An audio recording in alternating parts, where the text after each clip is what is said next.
Hush Your Face is coming straight to your ears. A podcast network that's changing gears, bringing fresh funky pods with a fresh funky beat. A family of pods that are bringing the heat. There ain't no stopping us. Keep coming back to us, sick ass pods that'll make you hush. www Hush Your Face. www Hush Your Face. www.hushyourface.com. The Horrible Gamers podcast may contain content not suitable for all ages. Listener discretion is advised.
Horrible Gamers Podcast, show number 177, being recorded on November 11th, 2017. Happy Veterans Day to our veterans out there, and for the Canadians, Happy Remembrance Day.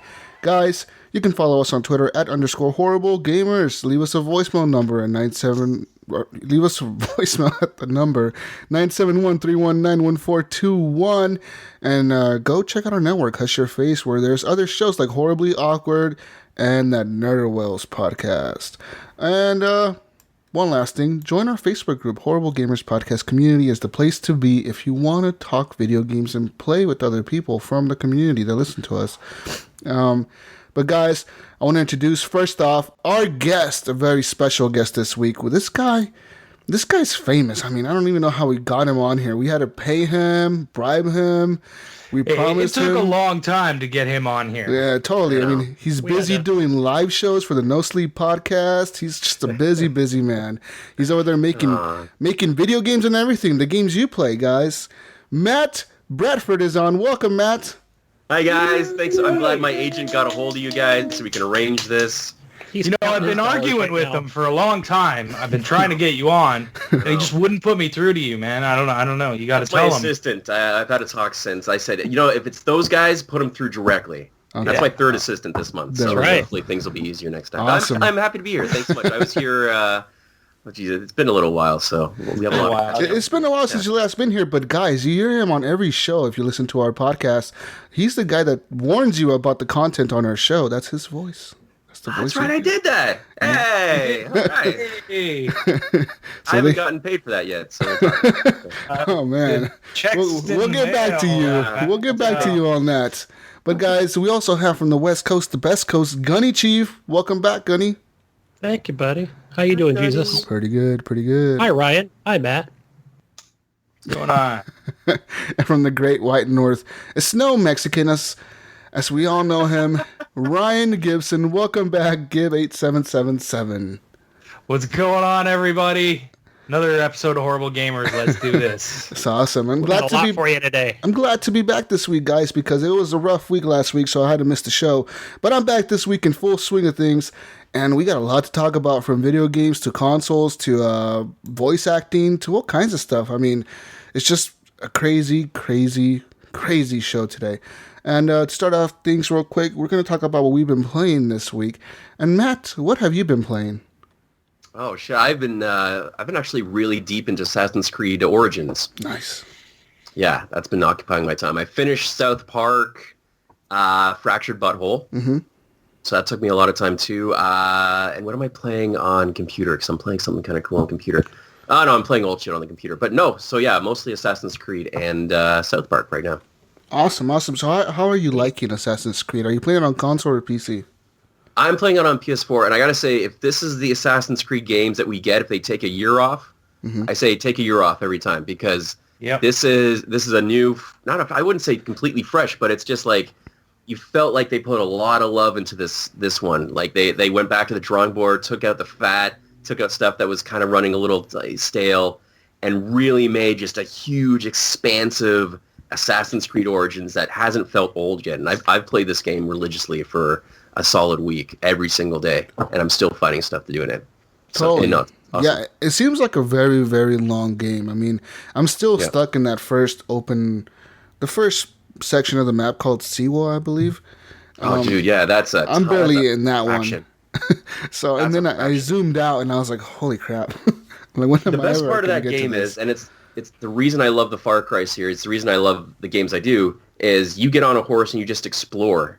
And they really made an Assassin's Creed game that, you're a virtual tourist in ancient Egypt now. That's awesome. So you see pyramids way in the distance, you go to them, and oh shit, they all have places you can enter. All of a sudden you're spending an hour discovering like old ancient relics in these tombs, finding little backstories. So easy to get just off on a tangent in this game, and those are the kind of games I love. That's awesome. Yeah, I like what they've done with like the puzzles, how they've kind of revamped that too, where it's more of a quest, kind of solve the where to find this item or place that we're referring to. Yeah, and those are pretty cool. Where it's like northwest of the lake, and just the way they word it, and and you're like, okay, I don't really want to go to YouTube. I just want to go out and try and find this place they're talking about. But it makes you explore the whole area. It respects you a bit more than past Assassin's Creed games for sure. I don't know. I just find I've never not liked an Assassin's Creed game. I've always been very entertained, but this one just felt heads and shoulders above the other ones I've played for a long time. And I'm a big Assassin's Creed fan as well, but the one thing that I don't like about this game that at first I really just hated was the combat. You can't have sex with the camels. The combat. the combat, just the way they revamped that thing, man. I mean, they completely changed it from what it used to be. It used to be XYB or something like that, right? There used to be that's a really good point. I don't know what, Gunny, you think too, because when I started playing this, I'm used to there's a very flowy feel to the combat. It used to be like parry, hit, and you could, it's almost like a dance you were doing with all the enemies, and it felt really satisfying to take on a bunch of enemies. Yeah. This one's very much, sorry? So I was going to say, now you have enemies on horses now, so that totally changes things up as well. Yeah, it's just really weird the way the combat itself, where you have to combo your parry, and then your heavy attack with right trigger, then your light attack with RB. I really didn't like the feel of that when I first started playing the game. Me either. Going into it now, a little bit further that I'm in, I'm starting to enjoy it more. I'm starting to understand it and appreciate it more. And I think that's because I'm also unlocking abilities that help me out. Like the parry and the breaking the shield, all that stuff. It really helps with the combat. But when you first get in there, you're like, what the fuck is this shit? It's also a lot of right trigger RB going on, and you're like, you're used to pressing X and B and Y. It's like the Batman combat. Changed. What I did, the first few games felt like Batman combat, where it really was XXX, you felt like you were just a huge chain. Like you could defeat a whole thing, which is a huge chain of combat attacks. This one's very much hack and slash, parry, hack and slash. But in PS4, I went back. There's two control schemes. I went to alternative control scheme. It's a little bit like what we're used to, but even still, like you just got to get used to it. Because even climbing, my instinct is to press the O button. Like there's different climbing mechanics, and I'm always falling from stuff because it's a different control scheme now in the new game. You're hitting O, and that's to fall off of stuff. And exactly. Right. So, and the other thing I think I mentioned last show was when you're in combat, it's not like the Spider-Man, Batman combat where it's going to show something above their head like Y or X or something. It's going to be, that's something that took a while for me to get used to, at least a week for them. Okay, I know when they're going to attack, and so I need to back up. You have to keep an eye out all around you at all times, because there's nothing notifying you, right? Like, hey, press Y real quick or block this guy real quick. It's just, well, you better hope you're paying attention, because if you're not, you're screwed. But besides that, the game itself, man, it is such a beautiful game. It's an amazing game, like you said, Matt. Freaking gorgeous. Going through there on your horse or on your camel and just looking at the cities that you're in and you look at the environments around you, and it's just like, wow, they really they went all out on this game. This is the game. This is the game where I think they really just want you to just kind of not set too many markers for yourself, but just go in and just whatever happens, follow it, because there's always a quest around you. There's always something to do around you. So just, and I mean, you got to follow the main quest eventually, but just do yourself a favor. Don't explore. Yeah, explore. Don't plan anything. Just go out there and find out what you get involved in. I think it's that was one of my biggest problems with the game was that when I first started playing it, the combat was screwing me up, and I kept running in the wrong direction. I kept going like I was supposed to go. Okay, no, when you get that first area, you clear that first area out, and you kind of go to an area out in the middle of the map somewhere. Yeah. Well, from that area, I went left and went, nope, not doing that. Dead. Right?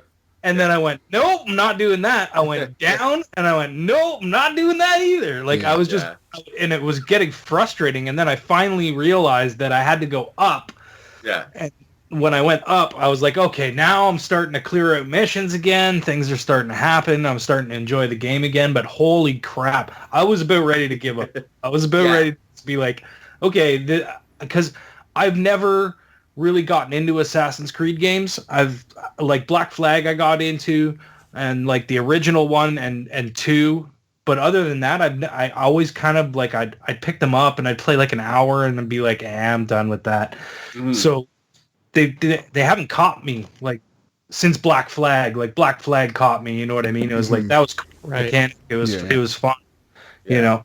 So this Black one Flag was amazing. Black Flag was amazing. Yeah. Yes, it was. Yes. Agreed. Yeah. But yeah, the game is just fun though. If you are looking for a long, it seems like to me it's going to be a long game, especially if you do all the side quests and stuff. But if you're a completionist and you just want to clear out all the check marks and do all that stuff and just have a ton of things to do, I suggest you look into picking up this game. I mean, especially, you know, if you haven't played an Assassin's Creed lately, or you skipped the last one or the last 2 even, I suggest you take a look at this game and get back in there and go in there with the thought of it's an Assassin's Creed game, but it's a completely kind of revamped game. Because I didn't see anything as what I've played so far. I haven't seen anything about the Templars or about some stupid Apple of Eden shit. You know what I mean? It has none of that. It's just like, you're some dude from this town, and your job is to kill the Pharaoh's bodyguards. You know? Like these masked dudes. That's your you hate them for some reason. I don't even know why, but you hate them. You lost your son. Yeah, and then whatever. But yeah, whatever. I mean, whatever. No whatever. It's just not enough. I mean, like I'm not too far past where that happens, where his son dies and the whole thing that happens with that. I don't want to spoil anything. I'm just yeah. And there is an atom, or there is what are the balls called? Like the Apple of Eden or something. There is that, but yeah, the Templar stuff is non-existent as far as I've been through. It's very low key right now, but I think it's because it's the beginning of this whole conflict. It could be that towards the end you got fucking Templars everywhere and shit, and they're the ones that did everything. And the scenes with you and your wife and all those cutscenes, I think that relationship is really strong and the writing is really good. Yeah, I agree. That has me hooked because I think, you know, oh my gosh, I'm really worried about, you know, I have strong feelings for, you know, Is it Aya and Cleopatra and all these different characters. It's like I want to know where the story goes next. So I'm pretty intrigued by it. There's also, Yeah, go ahead. Well, there's also hints because there is a modern component to it, which I won't spoil for you guys. But there's also hints that you might get to play his wife later in the game. So I'm interested to see if that happens. Yeah, I think I hit a sequence or something where I thought, oh, is this where I'm going to play Aya next, or what's going to happen? But I don't think I've reached that part yet. But they did hint at it. Mm-hmm. So I do have a complaint about this game. Okay, and that is the music. It sounds to me. I don't know if I haven't synthwave or something. It's weird. Has anybody else noticed this at all? But it sounds just like randomly fucking starts up. Mm-hmm. Okay, it's got an option. Interesting.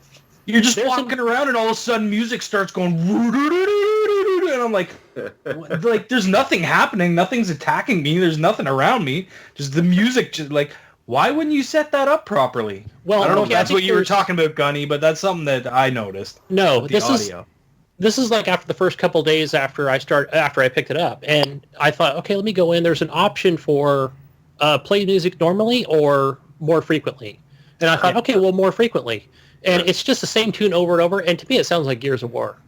Not to say that Gears isn't bad, right? I just had to mention that for Eric here in the chat. There, so it's in there all the time. But it does sound like Gears. And I thought, can they just play a different tune? But I've just been putting on Spotify and playing Assassin's Creed music. That's what I've been doing. Play the soundtrack. Yep. That's awesome. Just been playing Unity and those tunes from Black Flag. That's good. I thought, well, this is fitting. It's Assassin's Creed. Yeah, but the game is fun. I mean, they have tons of mechanics in there now. They have the new one. You have a bow and arrow now. You know, instead of the gun that you had back in the day, you have a bow and arrow. And, we'll see where the story takes us. I mean, I really am enjoying the game, and I'm liking the environments. I'm enjoying the visuals of the game itself. Climbing on top of, like, the highest thing I could see and just look in a circle.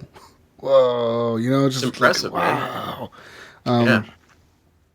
But besides that, Matt, what else have you been playing? Oh, that's pretty much. I erased. I don't know if you heard VGO, but I erased all the games I was playing on my phone. Oh, wow! Just because I did hear about that. But no more Clash Royale. No more Clash. No more Futurama. No more South Park. Although I did re-download that literally today. I might get back into that. South Park. Well, it's full release now, right?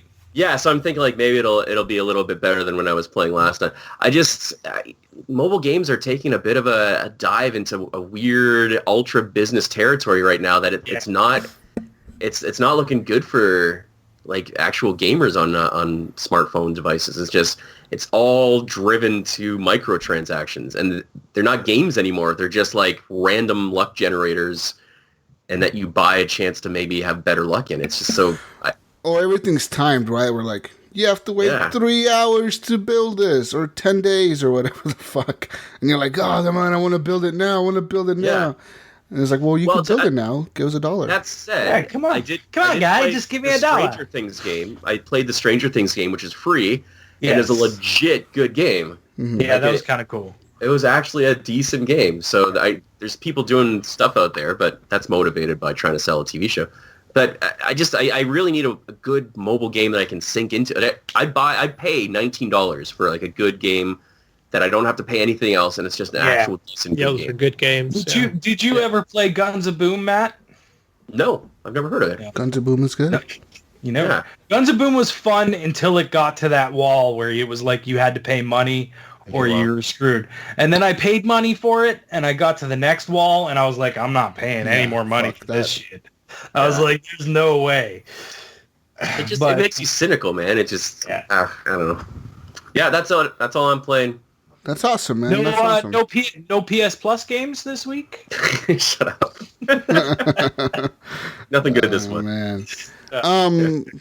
All right. How about you, Gunnychief? Like I said, we've talked about Assassin's Creed. Yeah. And I think I'm probably 8-9 hours in. Mm-hmm. Enjoying the combat, story. I did want to say that what I've been doing for the combat, just playing on normal, is one of the abilities you unlock early on is once you have your shield up and you hold, I think it's hold B, it will charge the enemy. Oh, wow. And that will knock its shield down, and then you can it's like you bash them to like break their block. Yeah. No, isn't that the hold LB and pull the trigger or something like that, and then you do the dash forward? Correct. And that works really well, and I just use that all the time. And now I have an ability that I've unlocked where you can get an extra attack in. So 9 times out of 10, I'm knocking them down and killing them. But I've reached a part of the story where I don't know what happened. This is after the Cleopatra thing where it's like, okay, all these missions pop up and it's like, these are all level 20 and 26. And I thought, well, what happened to all the side missions? So I've just kind of been staying in the area where it's like, level 15, 16, where I'm at. Mm-hmm. And again, just exploring the world. It's a great game. Yeah. Loving it so far. And the other thing I played today, I streamed it actually for 2 hours, and that would be Shadow of War. Ooh. So remember, I didn't care for the first one. Yeah, Gunny, let us know what's going on. You liking this one? I like it so far. I feel like it's that I like that Lord of the Rings type story thing. I don't know what the hell I'm supposed to do, but I'm like, okay, let me just go kill. Yeah. And since I love that Batman combat, that it's got me hooked already. I love the Batman combat. That's my favorite type. Yeah, totally. And so far, you know how in Batman where it's like, okay, you could just be meleeing an enemy, and then the Y will pop up on another enemy. It's like, okay, that's when you have to counter, right? Mm-hmm. So the great thing I'm liking about this so far is I don't have to counter it. He's not going to attack me if I don't press Y, if he's not close enough. Oh, really? I could just keep going and wailing on the other enemy, and I'm like, yes! That's true, yeah. And I feel like it also in this one is when the enemy does press Y, there could be 5 or 6 around you. As soon as you press, it gives you enough time to actually press Y, and he'll turn around and counter, and it all happens seamlessly. It's just showing a small area on the map right now where, I've unlocked a few towers for fast travel, and I've gotten a few things to collect. I guess that will get me more premium type weapons. So probably I hope I don't get into any microtransactions, but none of that's been pushed in my face so far. Mm-hmm. So how's the Nemesis system? Have you encountered that so much? Or? Yeah, it doesn't explain a lot, and I think that's what confused the hell out of me the first time. So you can find these enemies, they're called worms, and they're just the ugly ass orcs, and you got to sneak up on them because they will run away. But as soon as you find one and you hold down B, and it'll go into the what is that? Just interrogate, and it's like, okay, now you have the option to reveal an enemy. But I've noticed, like on that Nemesis system, where I think it shows their levels. Like this guy's a level 5, he's a 16. This guy's level 19. So it feels like, okay, even though they're kind of in that first row, I don't understand why they're all these different levels. Because they'll move up. Yeah, once they kill people or once they fight you enough times or something like that. Yeah, so I guess it's just not how they're set up on the actual screen. They're just, I guess you just want to go after the lower levels for you to level up. So, because I actually don't know how to level up. But I like the climbing and the running and just the combat. It's all really good so far. Cool. I'm hooked. So I love the first one, so I'm definitely going to get into that one. I'm glad you're enjoying it, Gunny, because I have played that game as well, and I like the Nemesis. The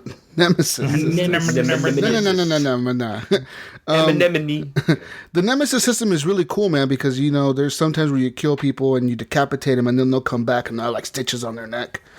And they're like, oh, we're back to kill you. And you're like, what the fuck? I chopped your head off, dude. What the hell are you doing back? Yeah. Or you'll be fighting someone and all of a sudden they're like, no, you can't do that move anymore. I learned your moves, and they learn how you fight. Yeah. I did encounter that today. Because I kept doing the same thing. I'm like, okay, I'm going to vault over. Yeah, you're going to, that's, I told you can't do that. I'm like, all right, thanks for the reminder. Yeah, they like push you off of them after like you do it so many times. They're like, nope, I know you're going to do this, so don't do that. And then you have to learn how to fight them differently. That's really cool, man. And that game is different from Assassin's Creed in the combat, where this game is just mash X, pretty much.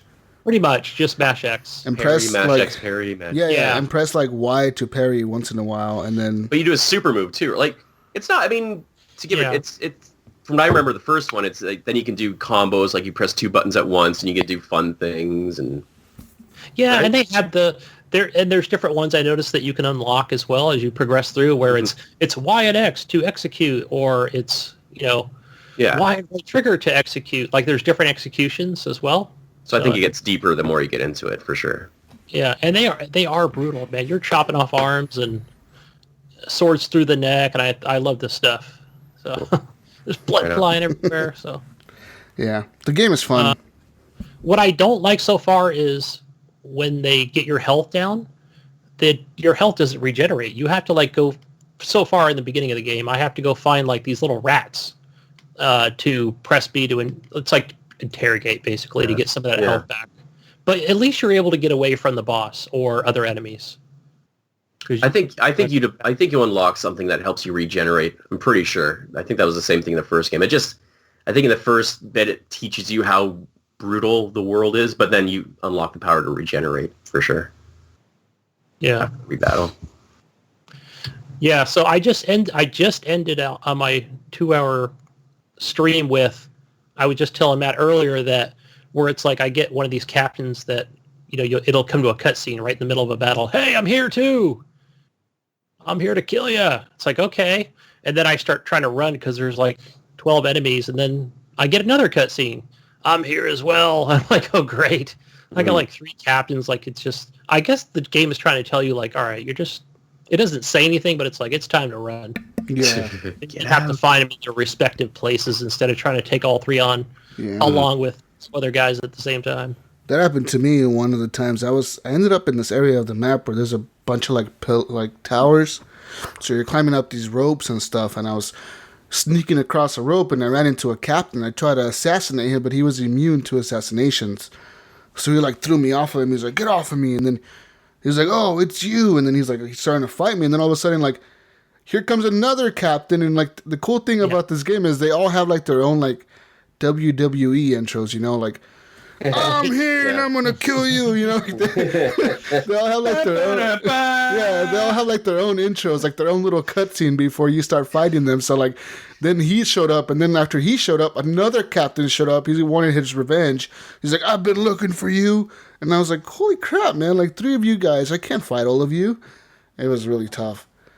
Yeah, I had another moment where I came around this corner and I'm like, oh, there's only like 3 enemies over there, and then boom, like here comes the cutscene, and this like monster, this like big ass monster comes out, and it's like, yeah, you better like shoot that thing in the head. And it's like this Gears of War type monster. I'm like, great, this game's just got a lot going on. Man. So Cool. All right. Anything else you've been playing, Gunny? No, that's it. Just those 2. Awesome. What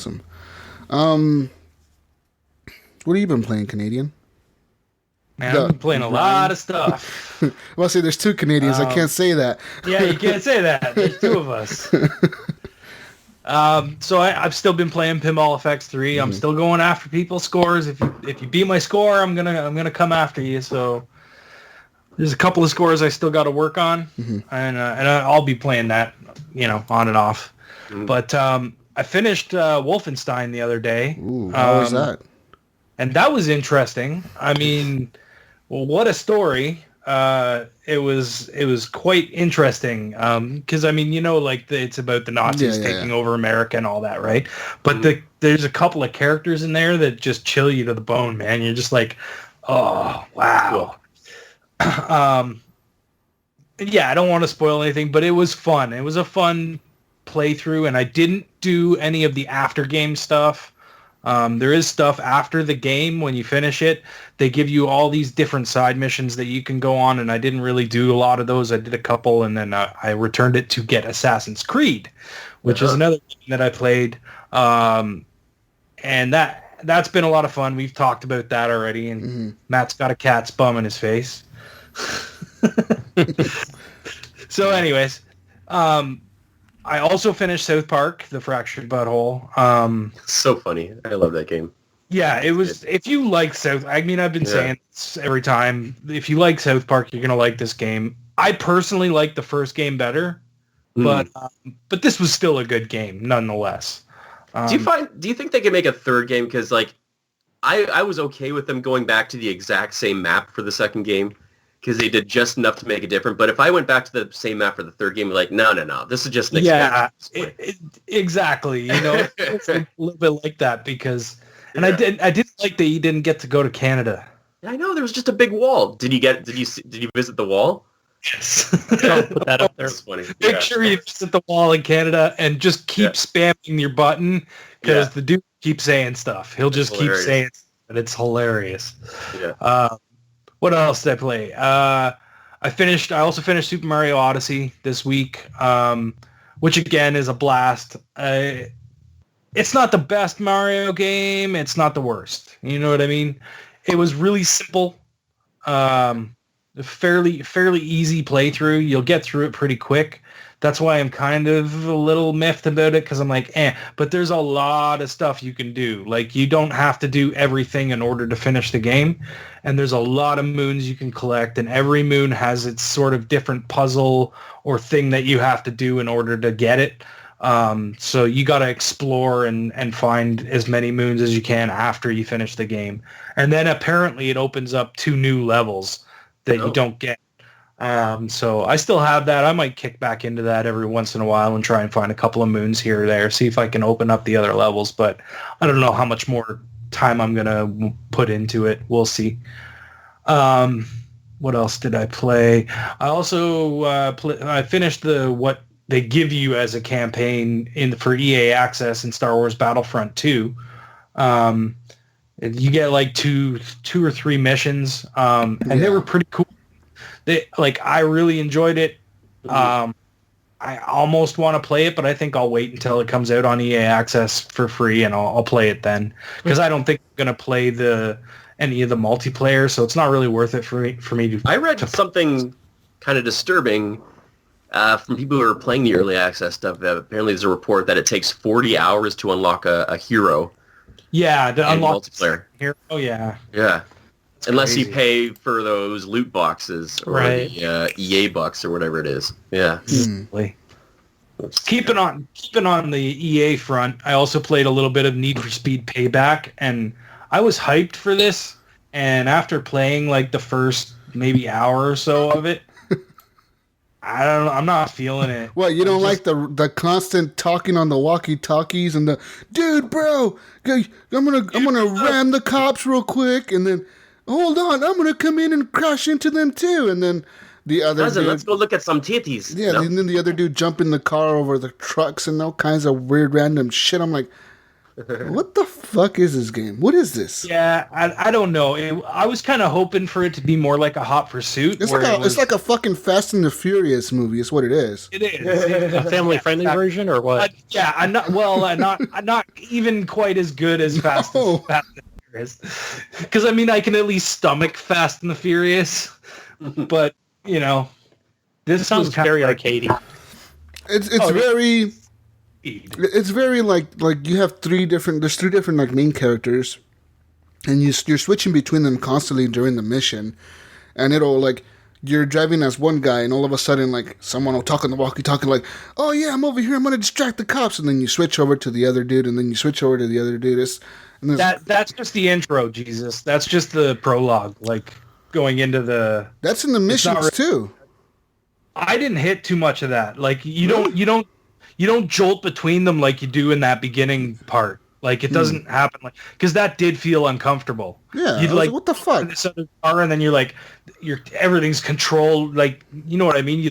Different feels for different cars. You know, so this car feels different, and you've just been racing with this one car. You know what I mean? It kind of flips you into this different car. But that was only in the prologue. It didn't really do that throughout the missions or anything like that. Yeah, I let my EA access lapse about a month ago. And I just didn't renew it. November is a good month to have EA access because you can try other fucking games. I'll probably pick it up again. Is it worth it, EA access? Do you find? $5. If you have a PC? Yeah. Yeah. I think it's worth it. I mean, you get a lot of games, especially like for people like us who play all the fucking latest, greatest stuff. Mm-hmm. It's not really the best, but I always look at it like, even if I play that latest, greatest thing when it first comes out and then I trade it in and get some money back for it, and then it becomes free on EA Access later, then, you know, I get it back again. Might as well, yeah.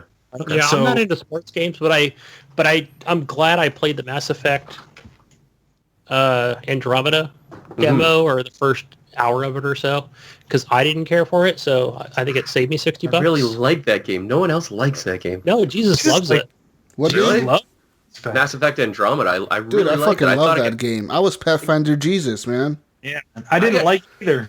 I didn't like got dragged through the mud for no reason, man. That was a solid. Oh, that show was fun, dude. I don't. We even had the voice actors who did their voices awesome. for Scott Ryder and them. We had them on the show. I mean, it was awesome. Like, I fucking love that game, dude. Well, like, go back to the first Mass Effect. It doesn't hold up too well. No. If I think it's just a different age. I think people are just so quick to not give franchises a shot anymore, because the first game of every franchise is just to test the waters and see what it's going to be about. The first Assassin's Creed sucked, but then, like, look what happened. It was great when it came out, but then, you know what I mean? But you look back at it now and you're like, oh my god, that's terrible. They were like, But Assassin's Creed 2 was really the staple that everybody remembers. Yeah, that was. You don't remember that? What was the first guy's name? The first assassin in the first game? You didn't even know his name. Altair. But he was, because he appeared in the second and third. But he's right. The first one was just like a tech demo, right, to see what would happen. But I was thinking this the other day. There's that. Remember the 1886 The Order? Remember that? Yeah. Everyone just crapped all over that game. I remember playing that, going like, if they just like gave it a chance, I think the series could have become like something amazing. It could have been like the League of Extraordinary Gentlemen or some shit. You know, like these badass monster hunter knights. You know, that are running around London and like Europe killing shit. You know, in the 1800s. Yeah, that would have been. Games are just ruined before they come out. Now people decide they don't like a game, and it's over, man. It's done. I probably should have given it more time, but because I loved Mass Effect 2 and 3, I think 2 is probably might be in my top 5 games of 2 best games decent. I've ever played. Gunny, if you get your EA access back, it's in there. Yeah. The full game is in there now. Oh, right, it's in the vault now. Yeah, it's in the vault. Oh, yeah. The crazy thing about Mass Effect was just how much hate it got, and I think it's just because, like you said, Matt, people don't like change, people just don't like change. They wanted to see Commander Shepard in there with like the old crew or whatever, you know, and it's like, no, man, you know, this is like a whole new crew. It's different. Give them time. Give them a really game. What bugged me about that game, though, it wasn't really the characters that I didn't like. Was it because there was a woman in the lead? No, I don't have a problem with that. I pick female characters all the time. I'd rather look at a nice female character butt than some dude's chunky ass fucking storming around shooting stuff. You haven't seen my butt yet. Oh man. Why do you think I like Tomb Raider so much? but yeah. So I also played Super Lucky's Tale. Tell me about this game. I don't think any else has played it on the show. Never heard of this. No, I haven't even seen gameplay of it. It's a 3D platformer done right. Oh, okay. Ukulele was not done right. Oh, Voodoo Vince was okay, but not really done that great. This game is solid, man. What's it called again? Super Lucky's Tale. It's an Xbox exclusive. Xbox I can get it on my exclusive. PC, though, right? No, I don't. It's Windows 10. No, isn't it Play Everywhere? Is it a Play Anywhere title? I believe it is. Well, if it's a console exclusive, isn't that just mean it's exclusive to the console itself? It's Play Anywhere. No, I think it's Play Anywhere, man. I mean, it'll be probably on PC in less than a year. Hang on. I'm looking at it right here. Or whatever the contract is. It is Play Anywhere. It is Play Anywhere. Oh, yeah. All right. I love myself a good platformer. Play Anywhere. Ukulele sucked, unfortunately, and I was really this is about great. that. If you're looking for a 3D platformer, you'll like this. It's really fun. Yep, it's Windows 10. Colorful. It's in 4K on the X. Is there stuff to collect? Oh yeah. I'm in. There's these little like slide in one of the levels. There's like these little slide puzzles, and you have to like do all the little slide puzzles. You're collecting shamrocks. Okay. Or 4-leaf clovers, right? So I'm in. Yeah, it's a good time. If you're looking for a 3D platformer, it's beautiful, it's fun. The cameras can get a little wonky at times, but come on, it's a 3D platformer. There's nothing you can really do about that, right? Yeah. Cool. But yeah, for Lucky's Tale, man, check it out. It's pretty fun, and especially if you got an X. It's a bright, colorful game that you can play on your X, and it's actually cheaper than a full retail game, right? It's like $50 or $40 or something. 40. I think it's 30 for you guys. I think it was 40 for me. Yeah, so it's half price. For it's good. Canadians. Boo. Yeah, us and our Canadian monies. Your Monopoly money. It smells like maple syrup. Did you know that the new $10 bills, they smell like maple syrup? No. They do. That's amazing. I was told, screw you. From a maple tree, eh? Get one of those new $10 bills, like the new ones.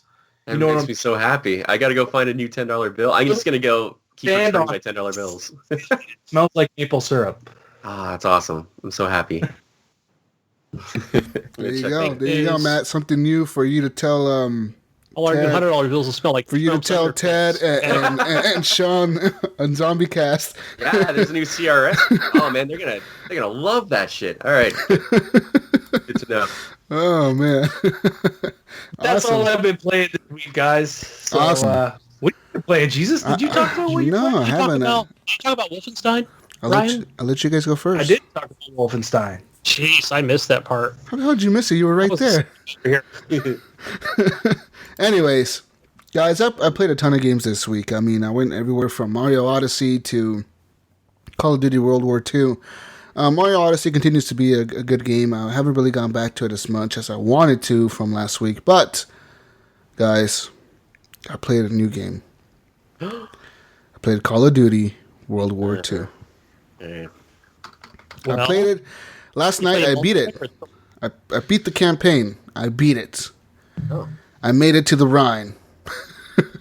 How long did it take? Are they actually caring about the single-player campaign still? No. I mean, it was like a 6-hour campaign because I would say I started like at 10-something and it ended like at 4-something in the morning. So it was like 6 hours straight. And that was like straight like just playing the missions back to back to back to back without skipping the cutscenes. There were some pretty cool missions in there that were very interesting. There was one where you got to drive the tanks, like the big tanks. You got to be a tank driver. There was one where you got to fly airplanes. There was another one where you actually you're undercover as a Nazi and you infiltrate like a Nazi base. And so you're walking around and you're dressed like an officer for the Nazis and you're walking through there and you're seeing people get beat up and you can help them. And there's different mechanics added to the game now.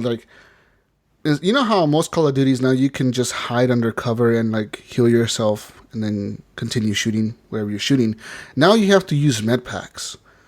They kind of went backwards. I was like, what the fuck? Why not just have you regenerate health? Why do you have to fucking use med packs just so you can yell medic? And someone throws a med pack at you, it's just really dumb how they did that. And your squad has abilities now, so you have your squad with you, and sometimes one of the guys, his specialty is to spot people. So if you press up on the D-pad while you're looking at him, and you say hey, spot people, and he'll highlight everybody on the map, their silhouette. You can see it no matter where they're at, behind walls or behind cover or through fog. And another guy will have mortars you can call in, so he'll give you a little smoke grenade. You throw it out, it throws out red or green smoke, and then it starts getting shelled, by the mortars. And another one has it where you can get med packs from him. Another one gives you grenades. Another one gives you ammo. And so those are the abilities your squad has. They gain those abilities by you getting kills. So you have to kill Nazis or soldiers or enemies, by whatever, just killing them, and their little meter goes up, and then when it's full, they keep constantly telling I got ammo for you, and you're like, dude, I don't need ammo right now. I don't need ammo. Calm down. Stop yelling at me. I got your med pack. They're always yelling. You're trying too hard, man. You're trying too hard. Yeah. So, playing the campaign, there was moments where I was this is okay. it starts off, obviously D-Day, so you're storming the beaches of Normandy and all that stuff. So, and it's very gory. This game is gorier than any other Call of Duty I've played. It's the gore is turned up to the max that they could go, I think. I mean, you see people with their legs blown off and they're crawling and they're crying for their mom or their dad or for God. They're asking you to pray for them. They're just kill me or just shoot me. You see people get burned alive and they're screaming and they're running around I'm on fire, help! And they're on the ground and they're crawling away, and it's really brutal. And there was a few times where I shot people in the head, and it's just blood splatter everywhere, just boom, you just I was wow, that's pretty graphic, man. But at the end of the day, it's Call of Duty. It's Call of Duty. Yeah, I mean, we've done this with Medal of Honor. We have. In Normandy. Especially World War II. Was it enough to just, bring it back again? I mean, I guess if you're doing a World War II game, I mean, that's like... Should they have gone somewhere else at the beginning? That's the main battle everybody knows, though, like... There's a lot of kids that haven't played the old Medal of Honor games or the old Call of Duty games. And these kids that don't, they've never played that, And they're trying to, I think they're trying to gain that audience, those teenagers that have never played those games, and show them, I guess what we played back in the day. Right. But way more gorier. I forgot. Saving Private Ryan is an old movie now. Yeah, it is. I mean, a lot of kids haven't seen like Pearl Harbor, all that shit, So, yeah, so there's that. There was a few things in the game that I didn't like that were just completely like inaccurate historically wise. And I was just like, really like... There was a part where like you're chasing down a truck because your friend got captured as a prisoner of war. So you're pissed off and you're chasing down the Nazi truck. And you end up getting crashed into by like a Nazi Jeep. And they crash into you. And then you're on this fist fight, you're like doing the quick time event shit where like you're pressing X and pressing Y and all that crap. And all of a sudden I killed this person and I looked at her and I was like, wait a minute, it's a her.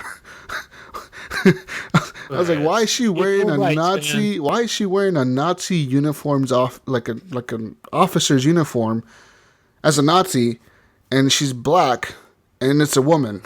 I was like, this absolutely makes no fucking sense. But I was like, okay. I mean, I was like, I guess. I mean, that was so easy to miss. Like, if you weren't paying attention, you could have missed that detail. But I was sitting there like, that's kind of weird.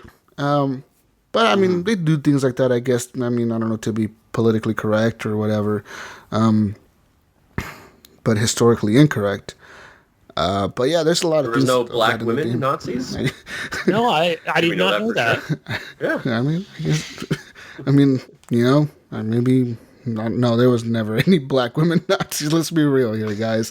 Okay? Yeah, probably not. I'm going to Google black women Nazis. Black women Nazis. Yeah. You're probably going to Call of Duty World War II article, man. A lot of porn. Oh, man, no. But besides that, I mean, the game was okay. The campaign was all right. I mean, I got to deliver food to somebody. I gave them their package of food, I got to carry a little girl to safety. I did that in the campaign. Let's see here. I got to fly planes. I saw the black Nazi lady. I wrote notes down.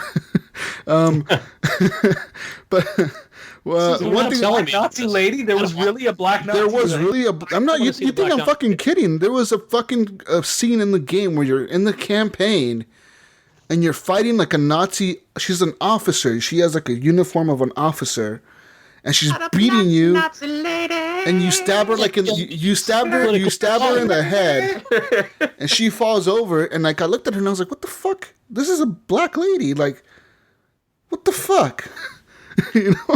It's really fucked up. I just can't believe they did that. I was like, what the fuck is the point of this? Like, it makes no sense. Weird. Yeah. Maybe it was just, were the lights off? No, like... Did you have your brightness turned down? No, bullshit. I did not have my brightness turned down. Oh, man. And there's just different really things. An albino, but his brightness was so fucking low. Yeah. My contrast is all fucked up on my TV or something. Oh, man. Just every game from now on, it's like, why is there a black lady in every single character? All these games have black ladies in them. What the fuck? Besides that, the game was all right. The campaign was like an okay, like, it's just like an action movie pretty much as you're playing through it. Like I said, they have those moments in there where like they're trying to be impactful and make you like deliver food to your friend. Or, like, carry a little girl to safety. Like, they have those stupid moments. And I'm just like, this is fucking stupid. Like, I always roll my eyes at those things in Call of Duty. Like, first of all, I don't want to say glorifying, but you're making a lot of money on, getting people to enjoy the war. don't pretend like you're trying to give a message or anything. This is purely for entertainment value. You're not trying to and then, get anybody. Yeah, and then during like I said, during the middle of the campaign, your friend gets captured, right, as a prisoner of war. This is where you fight the black Nazi lady, and then they get away, and they take him away, right? And you're like, don't worry, I'm going to find you. And then, like, the rest of the game, you don't even go looking for him. You're just doing other missions. Yeah, right. Like, what the fuck? Yeah. The whole time you're thinking, when am I going to go look for my friend? Yeah, well, where's my friend? What the fuck? And then at the end of the game, in the epilogue or whatever the fuck, I think they call it the epilogue, they pretty much go back to that story, and they have like a little section of it's not even gameplay, it's just you're walking through this camp, and it's not a concentration camp, it's a workers camp is what they call it. It's like, this is not a concentration camp, this is a workers camp. And you're going through there and you see like camp.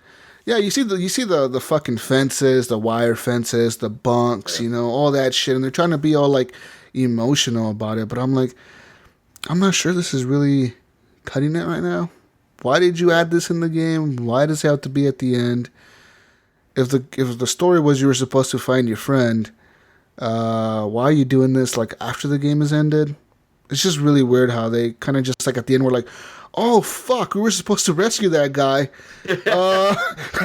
Let's add like a quick mission where you find them in a camp somewhere and let's he's do right that. over here. He's right over here.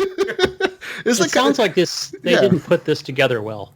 And I don't think they did, because the missions, like I said, they're all kind of like, it's like you start in Normandy and the end of the game is the Rhine. You get to the Rhine, you cross the river or whatever, the Rhine River, but that's the end of the game. It's like, you're playing random missions, and it's all like, and they have these stupid things in the game called heroic acts, and like these heroic acts are like, you'll be like in the game and shooting will start happening, and you're going through there, and the guy will be like, help me, and you're like, what the fuck? Who's saying help me? And you're looking around like, what the fuck? And there'll be a guy on the ground with like a little icon above his head. You walk over to him, and he's like, help me, and you're like, okay, and you press X, and then you just drag him to cover. That's all you do. Every single heroic They just check act, the boxes off in this game, it sounds like. Every heroic act is the same. You see a guy with his legs blown off, or like he's shot or something, and then you drag him to cover, and all of a sudden he's saved. You're like, what the fuck? No, he got shot 3 seconds later. Yeah, dude, your legs are blown off. You're gonna die, man. Like, you walk away, some guy walks up, pow! Yeah, you know what I mean? Yeah, I saw you. Hey, I saved him. I got the experience points. I'm good. I mean, that's what they have in this game, so I don't know. I mean, I don't know what they're trying to achieve there. But I did also today, I tried the multiplayer actually with Brink. And it's broken. The menu system, it's fucked. Like, That's not normal. I've heard there was issues. I thought they fixed it, but I heard there was a lot of issues with the matchmaking and stuff. They fucking broke the whole system, dude. I don't even know how to navigate the menus. They have so many systems in there where, like, you have to fucking buy loot boxes and get loot boxes for this and loot boxes for that, and then you unlock things with the loot boxes, and then you can prestige your gun and prestige your guy and prestige your class. Everything has prestiges now. There's all kinds of shit. It's really fucked. I'm like, oh no. I'm like, no, man. Like, what are you? Call of Duty's going downhill. And a gun, and you go. Yeah. I miss the old Call of Duty, so I'm not even kidding, dude. The old menus were so easy to navigate.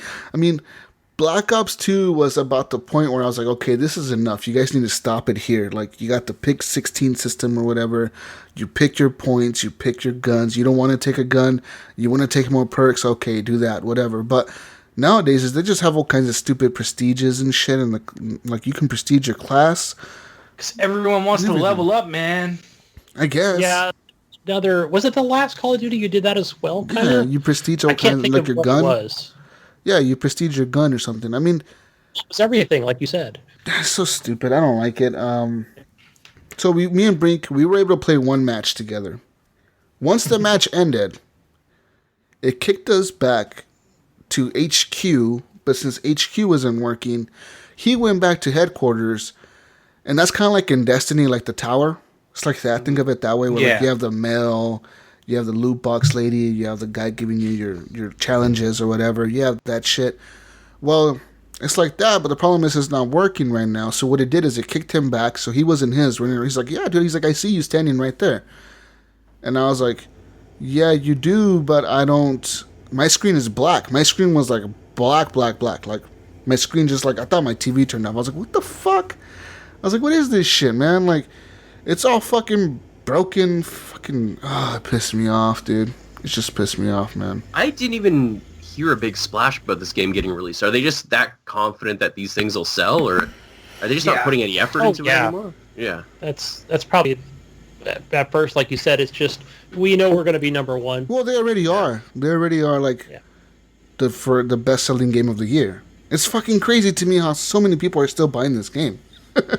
I'm like, fuck. It's weird, right? It's nuts, but, I mean, I guess. Another thing that I played was the Nazi Zombies, and that's a little bit more fun.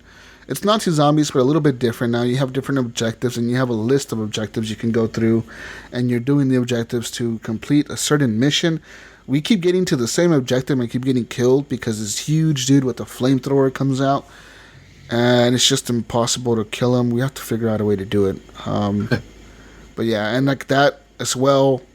Now, if you're a big Zombies fan, it's good for you. I mean, because you have prestiges for everything as well. You have prestiges for your guns, your classes. You have to assemble the guns that come out of the little mystery box.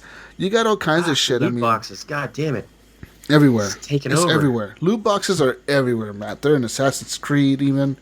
They're in this shit. They're in every fucking game, I swear. It's so annoying, man. It's just. But you know what it means? It means that, remember the days like you could play a video game and if you did a certain thing really good, you'd get a cool weapon or you'd get a cool mount or something. Now the odds of that happening are low unless you spend money. Mm-hmm. Like, your effort on a game means nothing now because they're going to lock all that stuff behind actual paywalls. It's a way to make money, man. I mean, yeah, it's one of the biggest way to make... It's like the best way to make money nowadays on a video game is microtransactions, and they know that, so that's why they're doing it. No, I feel like a developer's going to come along and be like, no loot boxes, and everyone's just going to like support that shit, and people are going to turn the tide. But not for a while, I guess, because loot boxes seem to be in every single game now. Yeah, we'll have to see when they shift away from that, because I mean, we saw a couple years ago games shifting away from season passes and giving away free DLC, but then they were charging for cosmetic stuff, right? Like loot boxes. Yeah. And now they're like, okay, well, who's going to make the shift from charging from that to something different? Or maybe back to season passes or something, you know what I mean? Yeah. I don't know, honestly. But besides that, man, Call of Duty's Call of Duty, guys. Yeah. I gotta say, the cutscenes, though, in 4K on the Xbox One X, the cutscenes, I'm not even, like, hyping this shit up. I'm being honest with you guys. I swear those are live action. Those are not... Pretty good, eh? Those are Pretty not good. fucking CGI computer graphics. Those are fucking people. I swear they're people, man. That's Just awesome. the way their facial animations, the different things, the way they look at each other, the way they talk, the way the cars look when they're in a car and they're showing the cutscene of them driving down the road in the Jeep. It's like, that's a real fucking Jeep, man, from World War II. Like, these motherfuckers are live acting this shit, and like, I looked it up and like, no, it's all computer generated shit. I mean, it just looks really good. They must have spent like all their budget on that because they did a phenomenal job on those cutscenes. Right on. And you can actually go and watch that on YouTube as like a full movie, because it makes a pretty decent movie if you just What's the full game called? I kind of want to see what you're talking about. Call of Duty World War II. Oh yeah, sorry.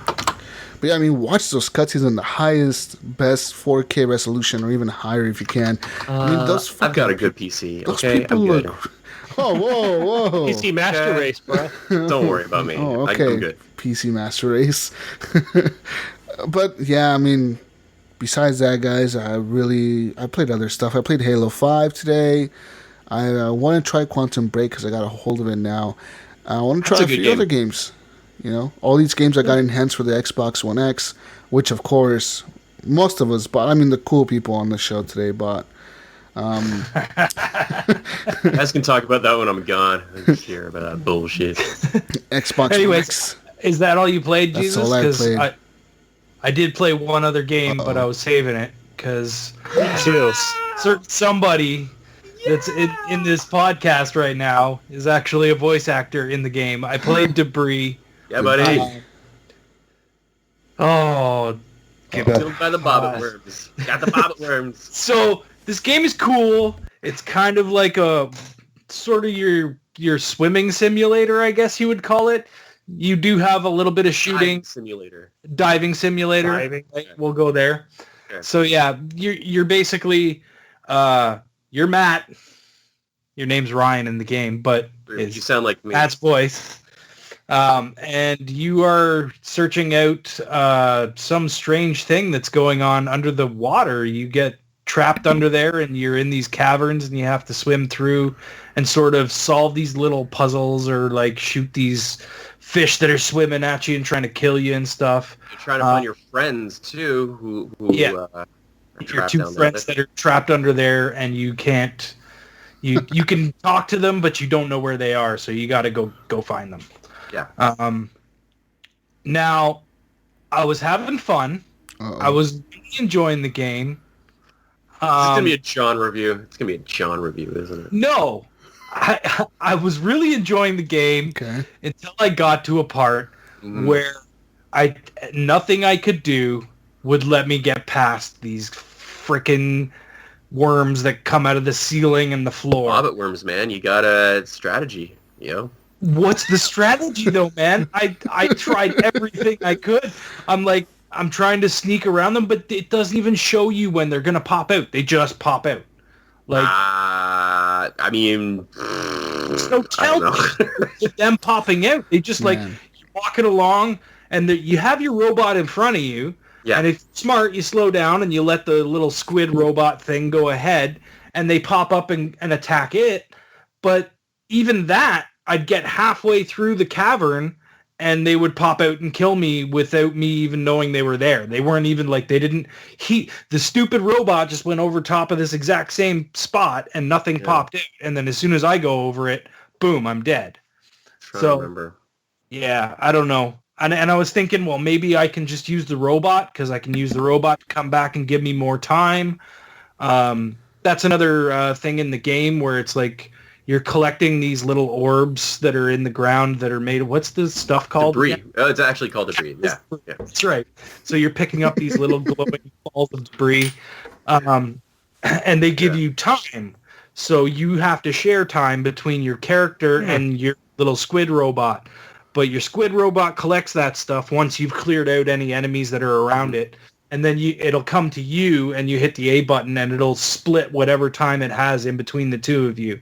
So you have you bring your time back up to even with each other. Your squid robot, is it like on tracks, or does it have actual legs and arms? It's a squid. Yeah, the squid is it's like you're in the water. Okay, it's basically like a water drone. Got it. Yeah, and it's being controlled by someone who you're trying to find. It's being controlled by your partner, Sonia, who's trapped somewhere underwater, and all she has is access to the squid, so she's trying to lead you back to her to try to save her. Yeah. Yeah. But anyways, I got to that point, and then I thought, maybe I could use that time thing where, I can keep the robot coming back to me and splitting time and make it all the way through, and I probably made it 3/4 of the way through the cave, and I still couldn't make it. And that's when I was just like, that's it. I'm done. Well, I appreciate you played more than someone else I know, so I appreciate you doing that, man. I will play more of it. I will try and get past that at some point. I'm so frustrated. I want to try to entice you because one thing that was really interesting about this game, and not to give too much away, is that how different it changes depending on the decisions you make. And I know that's like the press junket thing for every single game these days, but there's the main hook of the game doesn't make itself apparent until about midway through when you realize your perception about what's actually happening changes depending on what you as a player choose to believe. So if you believe, one conspiracy theory, then all of a sudden your environment changes to match that conspiracy theory. So that the endings are different. Character of Ryan's different. The way he acts is different because something weird is going on with Ryan and the environment. So yeah. So it's interesting. I kind of had a feeling about that. Yeah. Because when we were like floating through those tubes and there was some conversations going on, and I was like, what? Maybe he's attached to some, or I don't know, I'm just like guessing in my head, Yeah. So, can I ask you a question? I've only played a little bit of it because I can't do it, but I can't play his own game yourself, right? I can't. It's just so weird, and I'm so critical. But when they were saying like, okay, just give us like a bunch of sounds for you shooting stuff, I remember I gave them like a pew pew pew pew pew pew. Does that ever make it up in the game? Because I was really hoping that at some point the main character's like pew pew pew pew pew. I haven't heard it yet. No. Okay. So I was like, can you guys please keep that in the game? They're like, okay, we'll think about it. I'm like, God. So we'll see if that happens. Maybe it's a joke somewhere along the line. Maybe it's a That would DLC. be funny. Yeah. Is there DLC? I don't know. Well, there is a co-op mode coming out where you get to play the person controlling the squid, and you help each other through the entire game. That would be really cool. Yeah. That would be really cool. You see it from her point of view, and you're working together to try it on your different computers, trying to get through all the puzzles and stuff. Yeah. Cool. Well, I appreciate. Yeah, I really appreciate you playing it, man. And thanks for streaming it too, because I know you did that as well. Dev name again? Moonray Studios. Right. I got to thank Studios because they gave me a review code for it. So thank you to them. They were really nice. I just emailed them and asked them if they would give me a code, and they did. So yeah, they seem cool, and they're in Toronto, right? Like they're they're Hamilton based. They're a small team, and if you see the game, it's I'm biased, but it looks really good, I think, and it's, for a small team of developers, I think they did an amazing job, and it's releasing at a time where there's 10,000 AAA games going on right now, so I hope, if not now, maybe after the fact, that people catch it. Yeah, for sure. Yeah, and I mean, like, it does look great. Like, it looks really, really good. I'm playing it on my 21:9 monitor, and it supports it and everything, and awesome.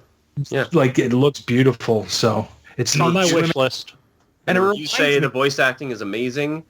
So just check it out. The voice acting is great. I mean, there was a few times where it seemed like it was more the game than the voice acting, but just there was some bad timing. Oh yeah, just the way it's stitched together sometimes. Yeah, sure. That was a little off, and it kind of, but the voice acting is great from all the characters. It was really good. No, Claudia and the Chris guy.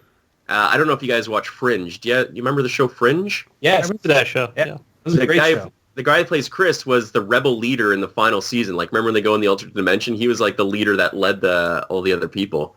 Oh, really? Apparently, because I'm a huge fan of Fringe, and he told me that. I'm like, dude, that's awesome. So I got his autograph, and I kind of nerded out when I was talking with him. Sweet. That's cool. That's awesome. Thanks for the support. I appreciate that.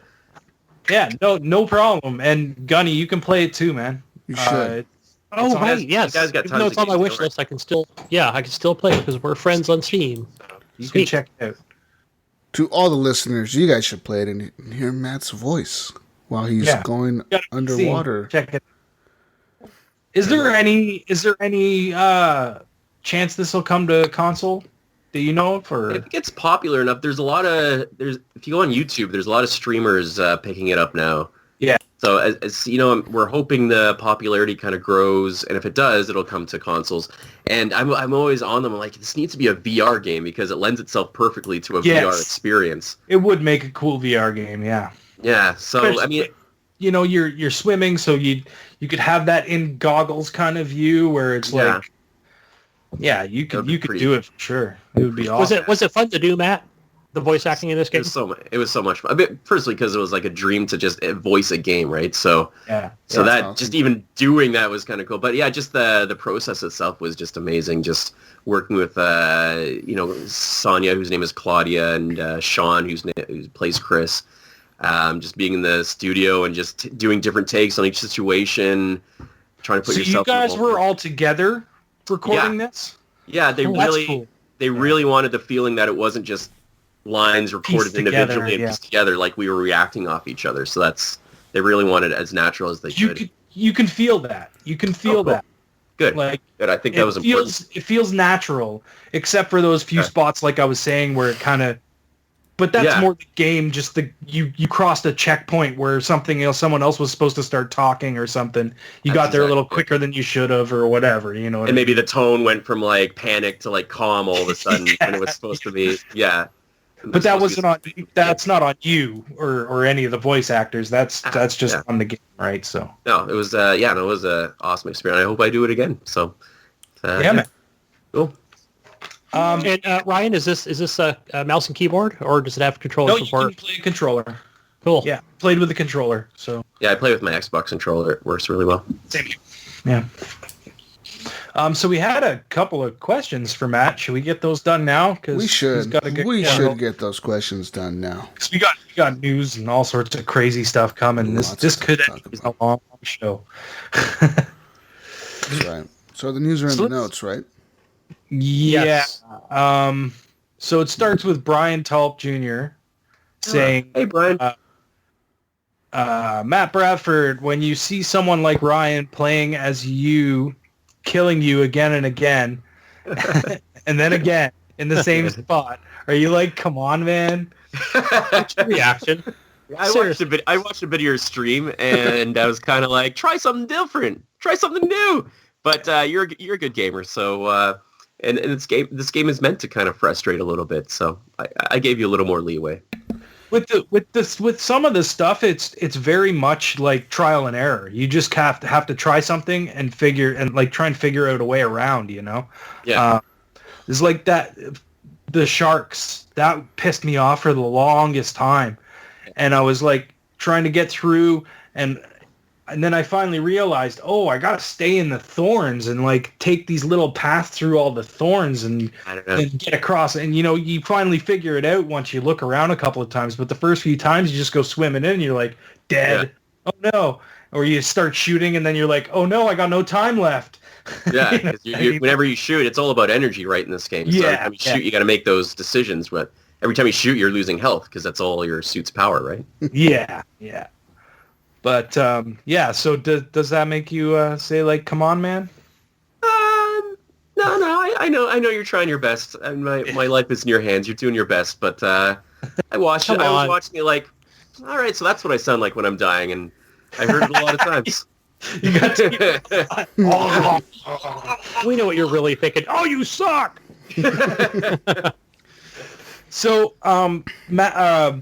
Brian also asked, what game have you voiced that you're most proud of? I think this is your only game, right? I voiced Raise the Dead, which is a mobile game, but that's not out yet. And I voiced actually, I don't know if I'm supposed to talk about it. No Sleep has a game that they're making. Ooh. And I voiced a little bit of that. But obviously, this is the one I'm most proud of because it's out. Exclusive, Horrible Gamers! You heard it here first, folks. You heard it here first. Yeah. Podcast. This is what I want to do with my life. So the debris coming out, whether awesome. It does great or whether it's it does good. It's got positive reviews. Yeah, it's got positive reviews. I mean, I hope it catches on, but just to be out there and to be able to have an opportunity to do it is just a blast, right? So that's the one I'm most proud of for sure. Matt Bradford, the next. What's the other guy who's on every other video game? Troy Barker. Yeah, no, Nolan North. Nolan North, and it's Troy Baker. You're the next one, Matt. You're quite interviewed by Bradford. Voiced by like Matt Bradford. Yeah, Troy Baker, who's also Nolan North, Troy Baker, and Matt Bradford in Uncharted 7. Yeah. I'll be like Nolan's like sidekick, quirky sidekick. Because I mean, look, like, let's be honest. Like, listen to my voice. I'm not like machismo run and gun guy. I'm like quirky best friend. So hopefully, they get like a beta male superhero that comes out, and then I can be part of that game. Oh man, you could be like a pilot in the next Mass Effect game. You could be like the guy that drives the spaceship around. Oh, Seth Green. There you go. Be him. No, not Seth Green. Seth Rogen. No, it's it's the claymation guy. Jesus, poop. Seth MacFarlane. No, that's not him either. Holy fuck! All the Seths. Holy shit. You were right, weren't you? Wasn't it Seth Green? Yeah. Yeah, it's Seth Green. Yeah, he plays the main pilot. Yeah, I'll Fuck be him. that guy. You'll be him next game. Yeah, he's not doing Mass Effect. Give a guy a break, man. Mass Give a Effect guy 4. a chance. Mass Effect.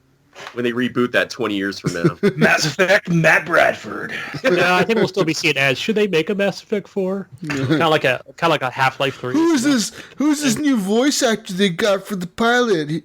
Fucking people fucking talking shit. No, wait, hang on a second. No, wait. You can't be the pilot, man. He has to be the pilot. You can't be the pilot. That'll be me. What? Because the pilot in Mass Effect Andromeda, you can't get rid of her. Oh, the chick. Yeah, she's hot, That's the true. Yeah, Yeah. she was my favorite. That was my first romance. Get rid of the alien guy. What was the alien guy? Dude. I was like, yeah, I'll talk science with you as much as you want. When does this change? When do the options change? I don't even know what I'm talking about, but I'm going to keep talking to you. Yeah. Oh, man. Oh, there's the love icon. Yes, here we go.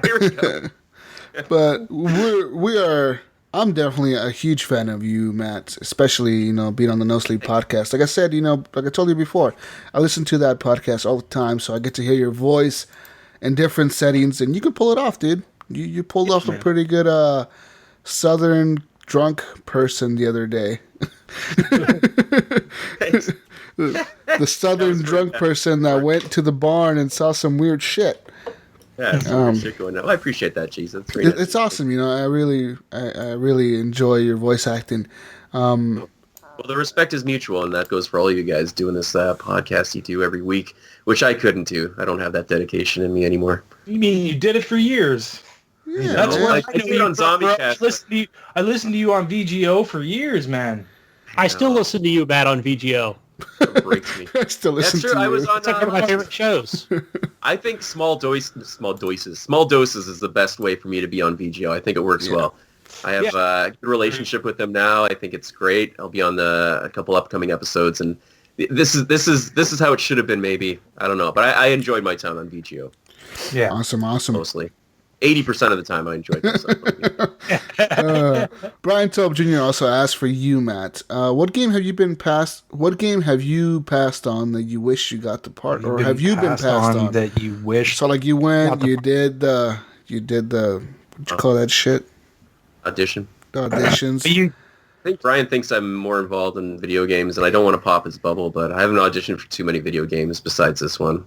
And you got the part. Look at that. Maybe you should. Yeah, there you go. I'm batting 200. No, batting 100 There right you now. go, man. Too, you should do it. Oh yeah, no. It's commercial stuff. I've done a shit ton of commercials and corporate, and I've done a few animations, and maybe I'll link you to it. There's one I was really proud of. There was a show that was maybe starting. It was a horror animation based on Cthulhu, based on Lovecraft stuff, and they did 3 pilot episodes, and I played one of the main characters. I was super proud. I was hoping that get picked up, but it never did. I know, it's so close. So I've done stuff like that's out there on the web that no one's ever seen. But this is stuff I love doing for sure. Yeah, that's cool, man. Thanks, buddy. All right. Did he have? That was it, right? It was just a bunch of questions from Brian. Well, wait, hold on. We got one more question. Thanks, Brian. Sean Nines Fuller asked I for you, Matt. I don't take questions from Sean. Oh, yeah, Sean. He says, how is life now that you're an A-list celebrity? What's it like to walk the red carpet and sit down next to Daniel Brigoli at work picnics? Danielle. I know Danielle. Who's Danielle? Well, I try to be humble. I try to remember where my roots are. You gotta stay close to home in your heart, right? Even if you're making it big. So, when I'm traveling, when I'm on the tour buses, I like to pick up the phone, just call an old friend, just get rooted back to where I'm from. And you carry photos around of friends. You do podcasts from time to time. You just gotta stay humble. Are you riding the subway trains like Keanu Reeves stuff? No, I try not to, because that just means I gotta carry a Glock. Yeah. Yeah, no, my entourage does, but I usually travel by plane in the helicopter these days. No, I see. Awesome. Yeah. How do you get a job as one of your entourage? You're hired. You're hired. All right, sweet. Woo. I'm leaving Horrible Gamers, guys. I'm going on tour with Matt. No, it's a co-op position, right? It's an intern position. Yeah, it's not paid. No, put on your portfolio. But real quick, honestly, man, I have a question for you, and this is for me, for the listeners out there listening, because we all have a ton from all over the world, and I know there's people across the world. They're probably sitting there wondering to themselves, man, how the fuck did this guy get a job voice acting in a video game? I want to do this. How do you do that? How do you start? Every opportunity. Get a demo done, whether it's yourself or you go through professional acting, and then just blitz email every agent near you, and then just let the universe know that you want a voice acting job in video games, and make it known, talk about it as much as possible, which you guys have heard. I talk about it as much as possible, and eventually someone hears and says, hey, there's an audition going on here. Why don't you go for it? And then, the opportunities open up for you. But, if you're pursuing something you love, make it known. And I'm going to get cheesy for a second, but a mentor, it was an old radio boss of mine, said sometimes you got to talk the talk before you walk the walk. You got to tell people what you want to do so that people know that you want to do it and give you the opportunity to do it. So yeah.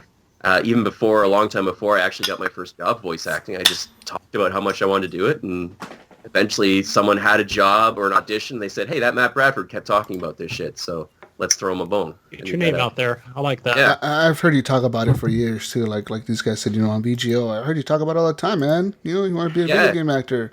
You probably heard me in the beginning when I was I was going through Zombie voice cast, training. yep. And John and Michelle were scoffing at you, saying, you're never going to do it. Yeah, you can never do it, but look at you, man. 2 years later, I've done a ton of work in Toronto, and hopefully it's getting better, but it all starts with just going for it and just telling people you want to do it, I think. Have you ever contacted Ubisoft? No, it's something I've been meaning to. It's one of those things where you just got to find the contact, right? And just say, hey, I'm here. Because, they're in Toronto, man. They are from you. They probably use some sort of agency that, maybe you have contacted them and you don't know that they actually work with Ubisoft. Well, agent might go direct to a dev like that, right? Matt Bradford, the next Assassin's Creed. Yes. But that's it's a perfect thing. So you contact Ubisoft and you go hey, what agency do you use? How do you find your voice actors? Then you go to that agency and say, hey, how do I become a client? Yeah. So you track it back, right? So for a demo, what do you suggest if someone was going to put together a demo? What would they want to put in it? Something that shows your range. Go to if it's commercial demo, which is how most people get in the business. Go to a magazine. Go to a high class magazine. Find copy, because most of the copy is written to be sound nice to the ear. Yeah. Read some copy. Find stuff that explores different emotions, different ranges for you. Make a demo that's not more than a minute, 30 seconds, because most people don't listen that long. And just put your best stuff on it. And I would put money into actually getting someone to produce a demo for you, because it's worth it. Yeah. It's definitely worth it. You got to invest in yourself, right? So you want a high quality demo, if you're going to be putting it out there for people to listen to and judge you on. Yeah, this business is, a lot of people are trying to get in it, so you got to give it your best as well, what you can do. If you've got the voice, you've got the voice. That's awesome. Frank Bodine, one of the original founders of this podcast, his wife, Becca, is a huge fan of yours, Matt, on the No Sleep podcast. Yeah. All right. That's awesome. Yeah, That's she cool. just posted in the chat. She has no questions, but she's a huge fan of the No Sleep podcast. Keep being awesome. Oh, that's really nice. Thanks so much. Thanks, Becca. Listen to the No Sleep podcast. I'm really proud of that work. I'm usually the young guy who gets killed in a forest, or the young kid who gets killed in a forest, because I sound young, so they usually cast me as a teenager. Mm-hmm. Good skill, but it's a lot of fun. One of the best or the longest you've been on there was the one show where you did the Baraska episode. That's like a 2-hour show of Matt being the main star of that one. That was such a cool experience. That was that awesome. was a creepy cool. And you know what, They gave me that script like 6 months in advance, and I swear to God, I worked on that thing every day, like line by line, re-recording, because I was so intimidated by the opportunity. So what you hear is just like a result of just too many days trying to record that one story. But and Brandon Boone, who does the production for that podcast, he put it all together, and it just sounds amazing.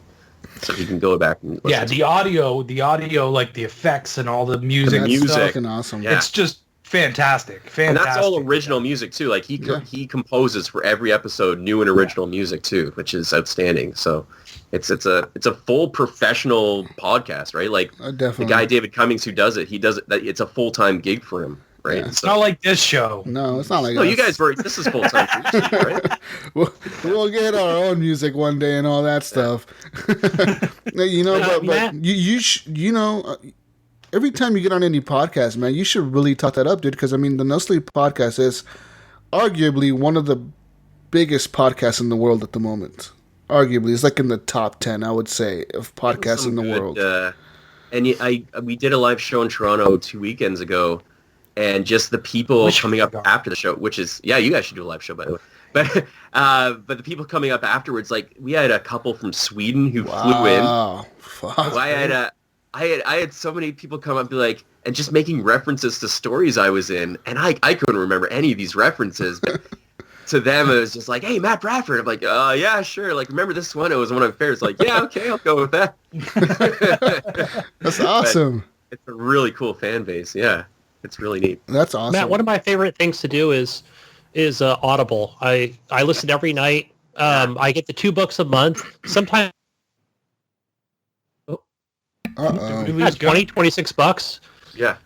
Because I either finish them early or I got the 6-hour book instead of 12-hour one. But and some of those voice actors, I hear them repeatedly and they're awesome. Is that something you ever considered as well, or? Yeah, absolutely. 'Cause I just got into Audible about a couple months ago too, and I love it so much because now whenever I'm driving, it's Audible all the time. I've got about 5 books on hold now, and that goes back to Jesus' question or Ryan's question. Listen to Audible, man, because like you said, there's a lot of great readers on that, and it takes real talent to be able to read a book and do all the voices. And read a book like consistently and not like screw up every second line, which I'm sure they do, but these guys sound like one take true wonders. Professionals. Yeah. There's a lot of editing and stuff, but it's still... Will Wheaton, he does like a bunch of books, man. He did Ready Player One, didn't he? Yeah, Which he is did. That's an amazing book. Quite a few, actually. That's like probably his most popular book.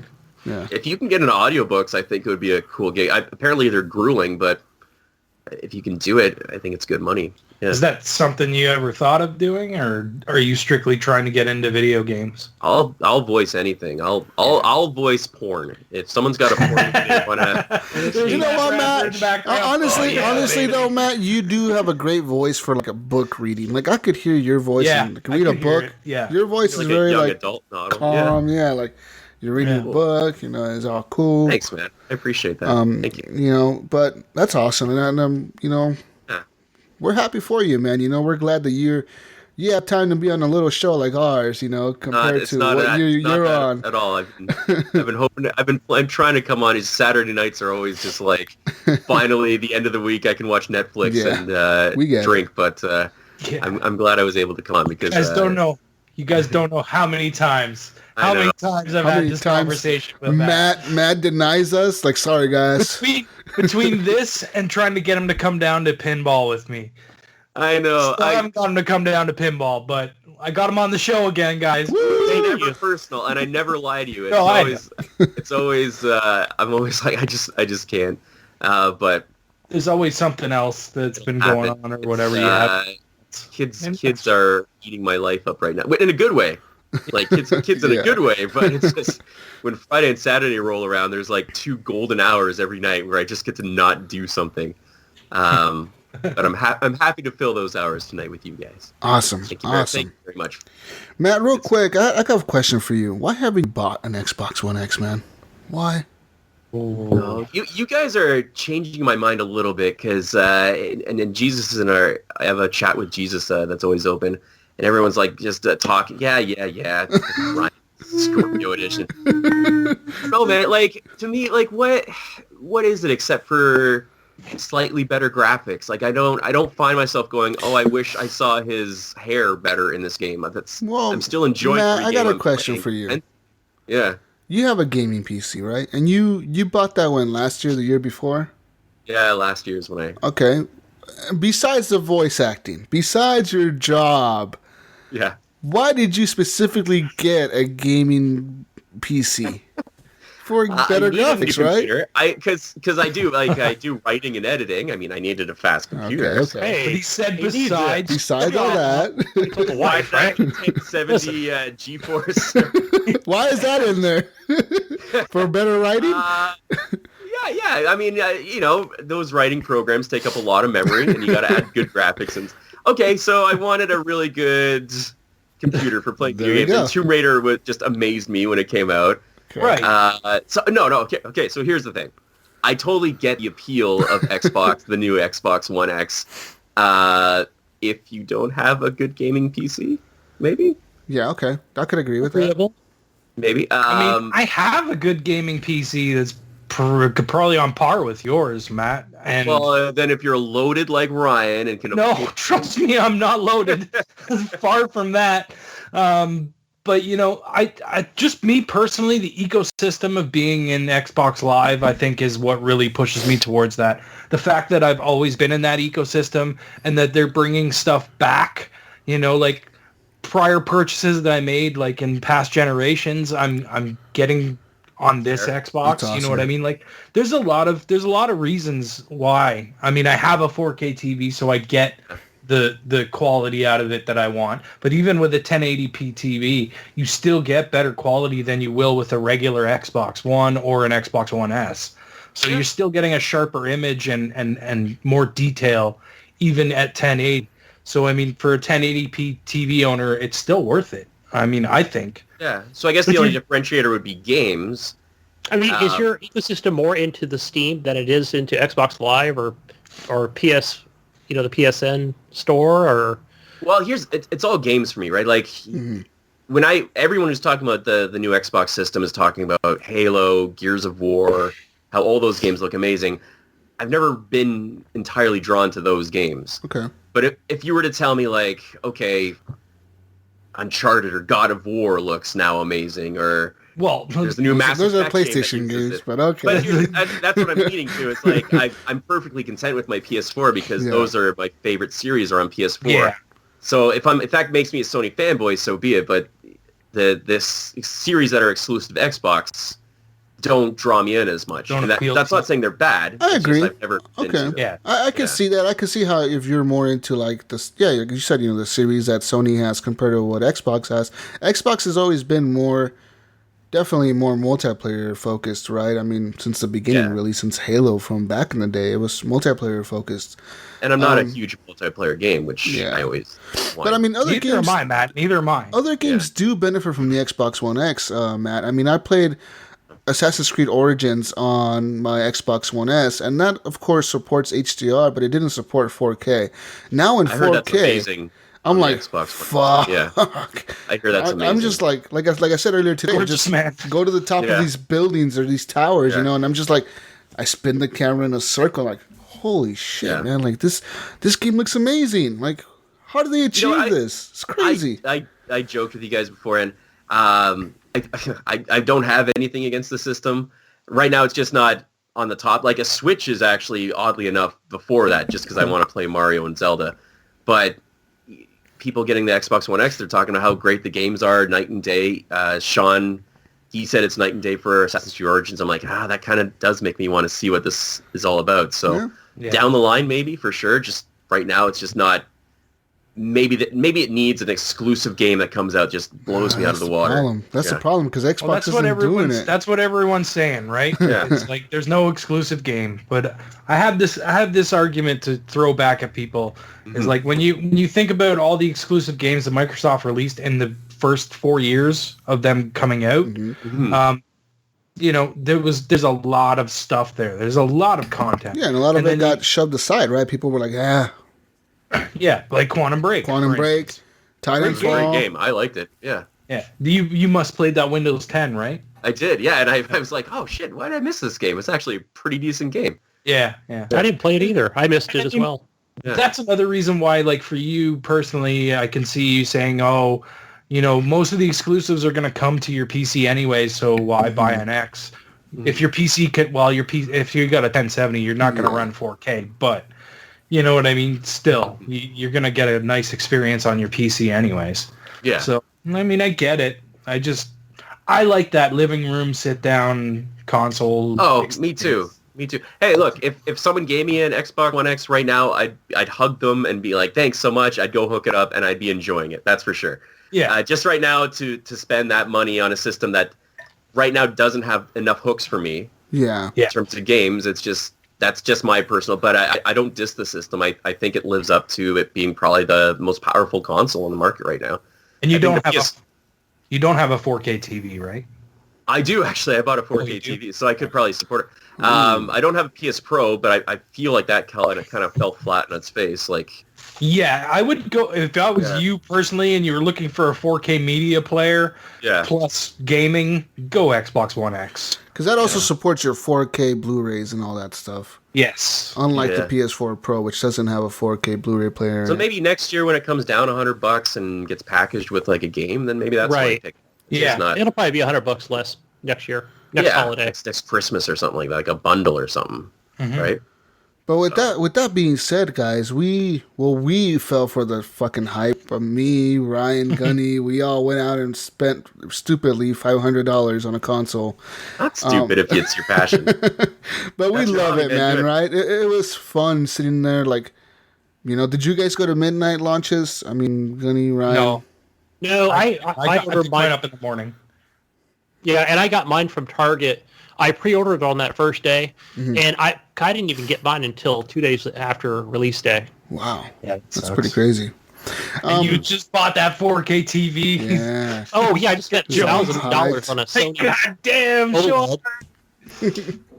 I went to, I actually called GameStop early in the morning when they opened up. I'm like, how many Xbox One X's extras did you get? And they're like, well, let's check. They're like, oh, we got 5 extra ones besides our pre-orders. I'm like, well, fuck. I'm like, when are you guys doing the purchase, right? And they're like, at 6 p.m. So like at 5:55, I was inside the store walking around. They're like, can we help you with anything? I'm like, no, I'm just waiting for you guys to like start the pre-orders for the Xbox. They're like, oh, okay. And there was like 2 people there in front of me. And so I was like the third person in line to buy one. So I just paid for it, right there. And I got it. It was pretty awesome. It's not a Project Scorpio Green Letter Edition. Well, see, that's what I got. Oh, okay. I got the green letter. Green Letter Edition. That's right. I saw the sticker on mine. Ryan, are you a sticker or no sticker? And then you get this cool box. Oh, wow. What are you going to do with the box? Oh wow. Yeah. Look at the box. I'll put that down, fanboy. I'm too busy looking at the TV, not looking at boxes over there. So it was pretty interesting seeing how many people actually went at the end of the day. At like at 9 p.m. is when they released them here on the West Coast, because the East Coast did midnight, so we get it at 9. So I went to the store, I lined up, and there was quite a bit of people in the store. There was like about maybe 40 people in there. It was kind of interesting to see how many people actually showed up, because I thought there wasn't going to be that many, because I was like, oh, there's nobody really here. I'm like the third person in line. Where the hell is everybody at? But sure enough, like at 9 p.m., everybody showed up. It was like 40 to 50 people. The store that I go to didn't do midnight, but I was there when they first opened up in the morning, and there was only 4 of us there. Yeah. There was 4 people, and we sat there and shot the shit for a while. It was actually pretty fun. I met a couple of guys. I got them all on Xbox Live now. Awesome. And yeah, I mean, like, I was surprised that there wasn't that many people there, and I think 1 or 2 people straggled in after they had opened. But I don't know if they got busier after, but from what I was told, they got enough pre-orders to cover their Project Scorpio editions. So anyone that had Project Scorpio, that was covered. They did not have enough pre-orders to cover the regular editions that they had pre-ordered. Yeah. Wow. That's kind so of some people didn't get theirs. Yeah. So tell you what, I'd be pissed off. I know they didn't have any walk-ins. They had no walk-ins at all. Like, you couldn't walk in and buy one. I know Sean Imes Fuller went to Best Buy. And guess what Best Buy did? Story. Best Buy screwed up his pre-order, and they didn't have their shipment in. So he had to wait till the next day or something like that, or the day after that or something, for them to sort that out. And he was pissed too, because then he canceled his pre-order. Then he went over to GameStop, and he was like, I want an Xbox One. They're like, well, we sold out. And he's like, well, fuck. So he had to go back to Best Buy, get all that figured out, and then, yeah, so at the end of the day... And then he ended up getting a faulty system. Well, that's what he says. I'm not 100% sure. What makes it faulty, though? I don't know. He was saying he was having, like, lag and stuff. Yeah, he says the OS keeps hanging up on him, like, you know, the operating system from the dashboard, you know, moving around. He says it freezes on him sometimes, or it just shuts off. Like the other day, it just shut off on him or something like that. Which is weird, because it runs silky smooth for me. Yeah, I don't know about you guys, but it's like... So for me, it's running pretty good, and I put it through its paces, man. I'm always toggling to, like, home screen, my games and apps, download queue, back to home screen, back to the store. I'm like fucking toggling all kinds of shit all the time, and it's just moving back and forth, you know. So it works good for me. I mean, I don't know. It could be that he did get a faulty system. I know some people are complaining about their controllers having, like, sticky buttons as well. I'm not 100% sure what the fuck Microsoft did here. Did they just fuck up the production of their systems, or did they just kind of rush him? Or I'm not sure. I think it's just there's always going to be a few bad apples. Right? Those few that there's always going to be a few defective units. Yeah. Sony had the same problem with the PS4. Every launch has the same problem. Their HDMI issues that you remember the HDMI one where the shit wouldn't plug in or something, or broke your HDMI cord? It wasn't even huge. It was a small percentage of the units. But I mean, anytime you manufacture something in bulk, there's always going to be a small percentage of defects. It's always going to happen. I think personally, my personal opinion, I think what's happening is people are jumping on this for something to hold against Microsoft. You know what I mean? It's getting blown out of proportion. One thing that I do have to remind the listeners, if you're going to buy an Xbox One X, or if you did buy one, make sure your power supply, so that's the power cable, is plugged in all the way till it clicks. Because some people are having issues where their system is overheating, but Microsoft came out and has said that it's because you guys are not plugging in the power correctly, so the system is not getting enough power from your power supply to cool it off efficiently. So it's all fucked up in there, and it overheats and it shuts off completely. So you got to make sure. Yeah, because you guys were all talking about how hot your Xboxes were getting. Yeah, they're pretty warm on them and all this shit. They're pretty warm. And I check mine every morning now just because you guys were saying that. I just want to see when I shut it off at night, and I want to see what it feels in the morning. And it's lukewarm, like it's been doing something. Now that I notice it is lukewarm. I mean, even when I played it for like 4 or 5 hours, I would check it again. And yeah, of course, it's warm where the heatsink is and where the vapor chamber is and all that. It's going to be warm in that area. But it's not like hot, ooh, I can't touch that hot. I remember John Vici said it was hot to the touch. He almost burned his hand or some shit touching it. But I was like, come on, man, that's kind of overblown. You don't really burn your hand. That's what John does, right? So yeah. I will say though, the system, warm. It is warm, but you got to remember that all these systems were individually tuned. Because of the vapor chamber, they went through each system and tuned the vapor chamber to cool it down enough for each different motherboard, because they all cool a little bit differently. So every system is kind of individually tuned to run at its top performance. And it might be that you just got a shitty one where somebody was falling asleep on the job or something, like, oh, fuck this. Pass. You know what I mean? Like, someone fell asleep on the job. Trying to get my quantity done. Yeah. Really. But besides that, guys, I'm really impressed with the Xbox One X. All the enhancement they've done to old games even. I mean, Halo 3 from the Xbox 360 backwards compatible list got upgraded, guys, and it now runs at 60 frames a second, and it's like an HDR and shit. I'm like, what?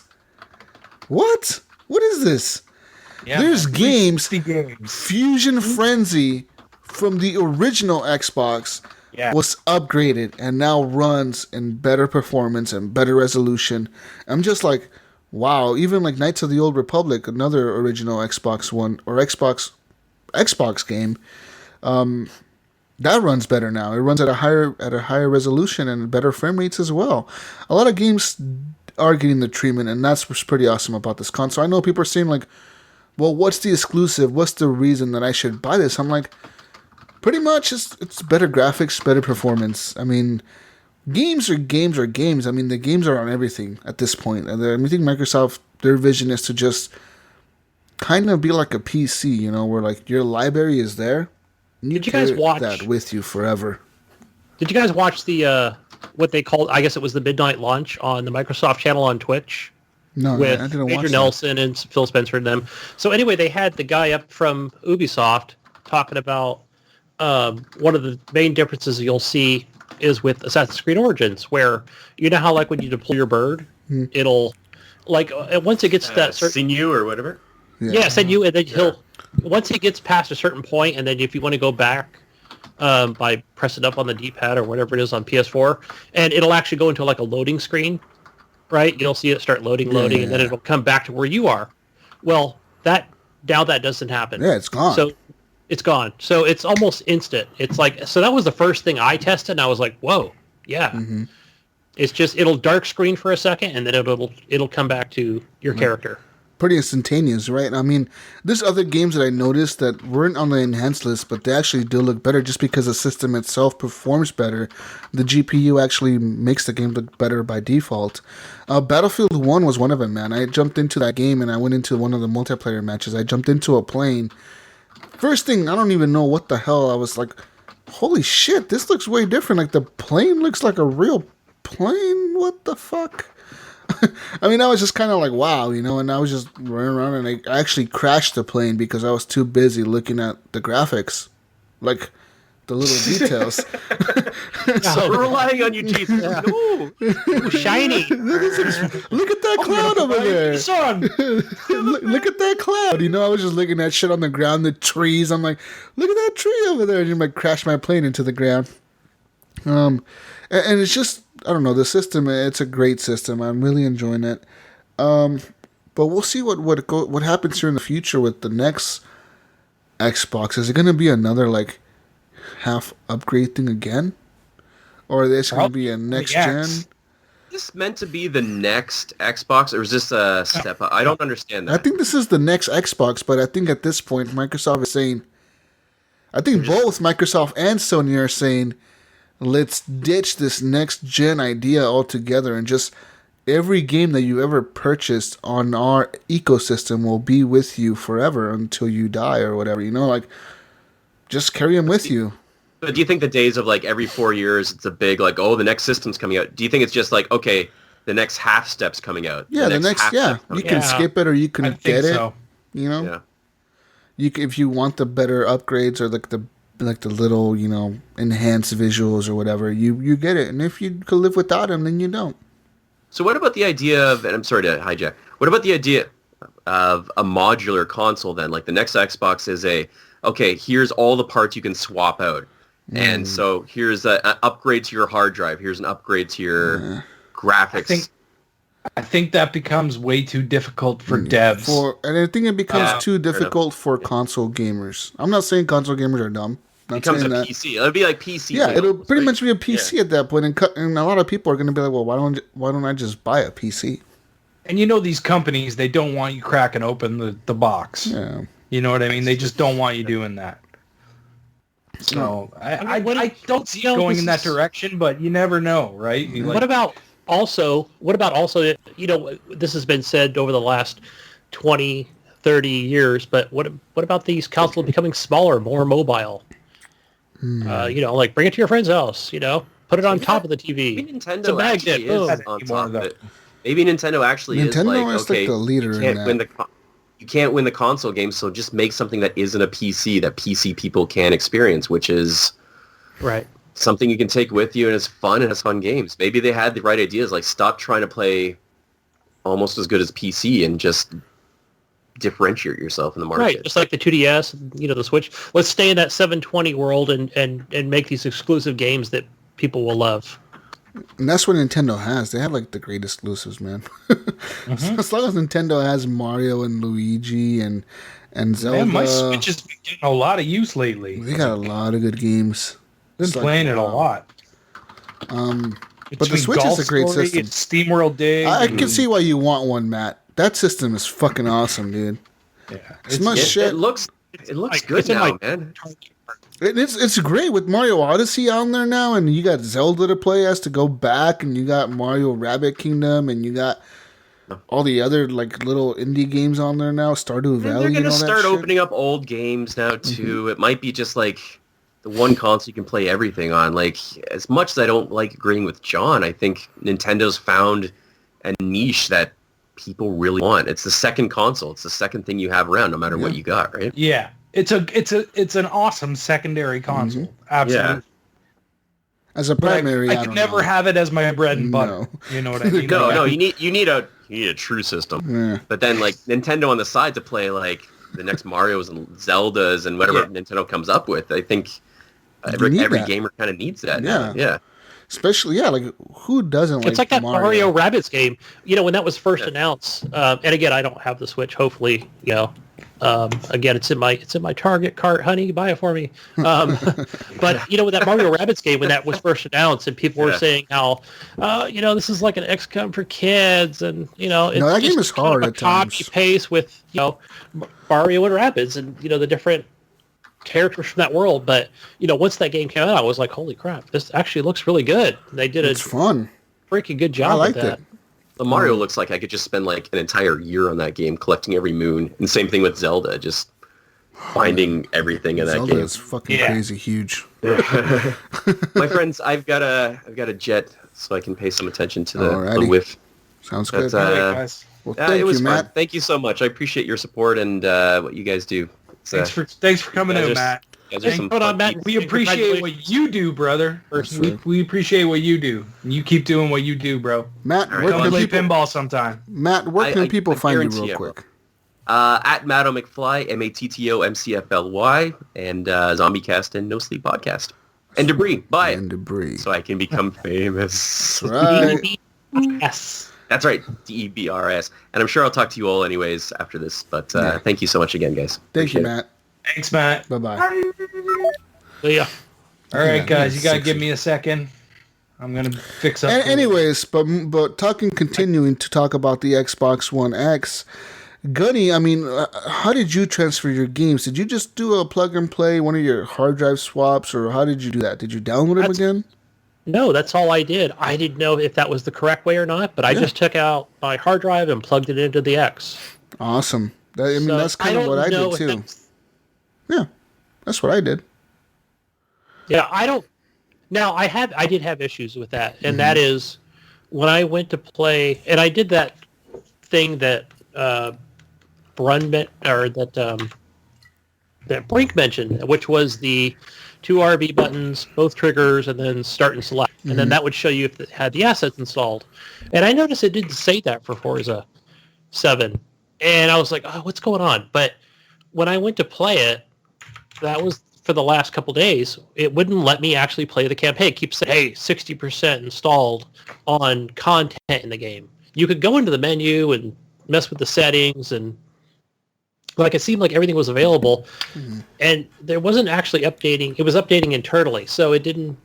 I'm assuming that's what the 4K assets were. Because it doesn't actually show it'll you those say on the either console a itself, few things. It'll say Scorpio. It'll say kind Scorpio. of a background thing. So I had to actually go in, delete it, and reinstall it. It'll say Scorpio on there, or it'll say on there Xbox X1 XE, and then it'll say true or false. That's what it'll say. Okay, yeah, and see, that wasn't on there, so I had to actually go in, delete it, because every time I would go in and quit the game to try and, start it back up again, and it wouldn't let me play the game. It was like stuck at 60%. That's weird. I didn't have any of those in content. It said I didn't have any of those problems like you were having. All I did was I transferred everything from the 2 terabyte hard drive to a 4 terabyte hard drive, and that took forever. And then reinstalling a lot of the games took forever. I mean, and I downloaded a few games, so it was a lot of transferring data this week for me. But now I got it all done. Got my assets, and like I said, some of these games look amazing, dude. Like Call of Duty, man. Those cutscenes were real people. They were Activision money right there, man, at work, right there. Totally. I would say Assassin's Creed Origins. I have had this complaint since the first day I bought it, and again, I'm playing on a Sony OLED TV, where the game it looks jagged. This is prior to the X, okay, and this is like where, for example, even the whites, some of the white, like the curtains or like some of the white objects in the game, they didn't look right. And that was just after screwing with all the settings. So like even the grass looked kind of pixelated. Like it wasn't terrible. I mean, it was playable. And I thought, man, what is going on with this game? Is it just the TV? I don't know what's up. So, but yeah, once I got the X and got everything updated, switched over my cable to play in Ultra, to make sure all the settings are correct. And now it's like night and day. Yeah, I mean, the one thing that I really I noticed from the packaging was the Xbox has gotten cheap with their packaging. It came with this new styrofoam, right, in that garbage bag that kind of wraps around it. And... No, but like, I recently sold an Xbox One original, like the Day One edition. And I repackaged the system back into the box that it was originally came with. The one that it came with, the Day One edition box or whatever. I still have one. And just looking at the packaging in that box compared to the packaging in the new Xbox One X, I was like, what the fuck? This is just like a piece of cardboard, just the shit in there, fucking whatever. It was really weird. I was like, what the fuck?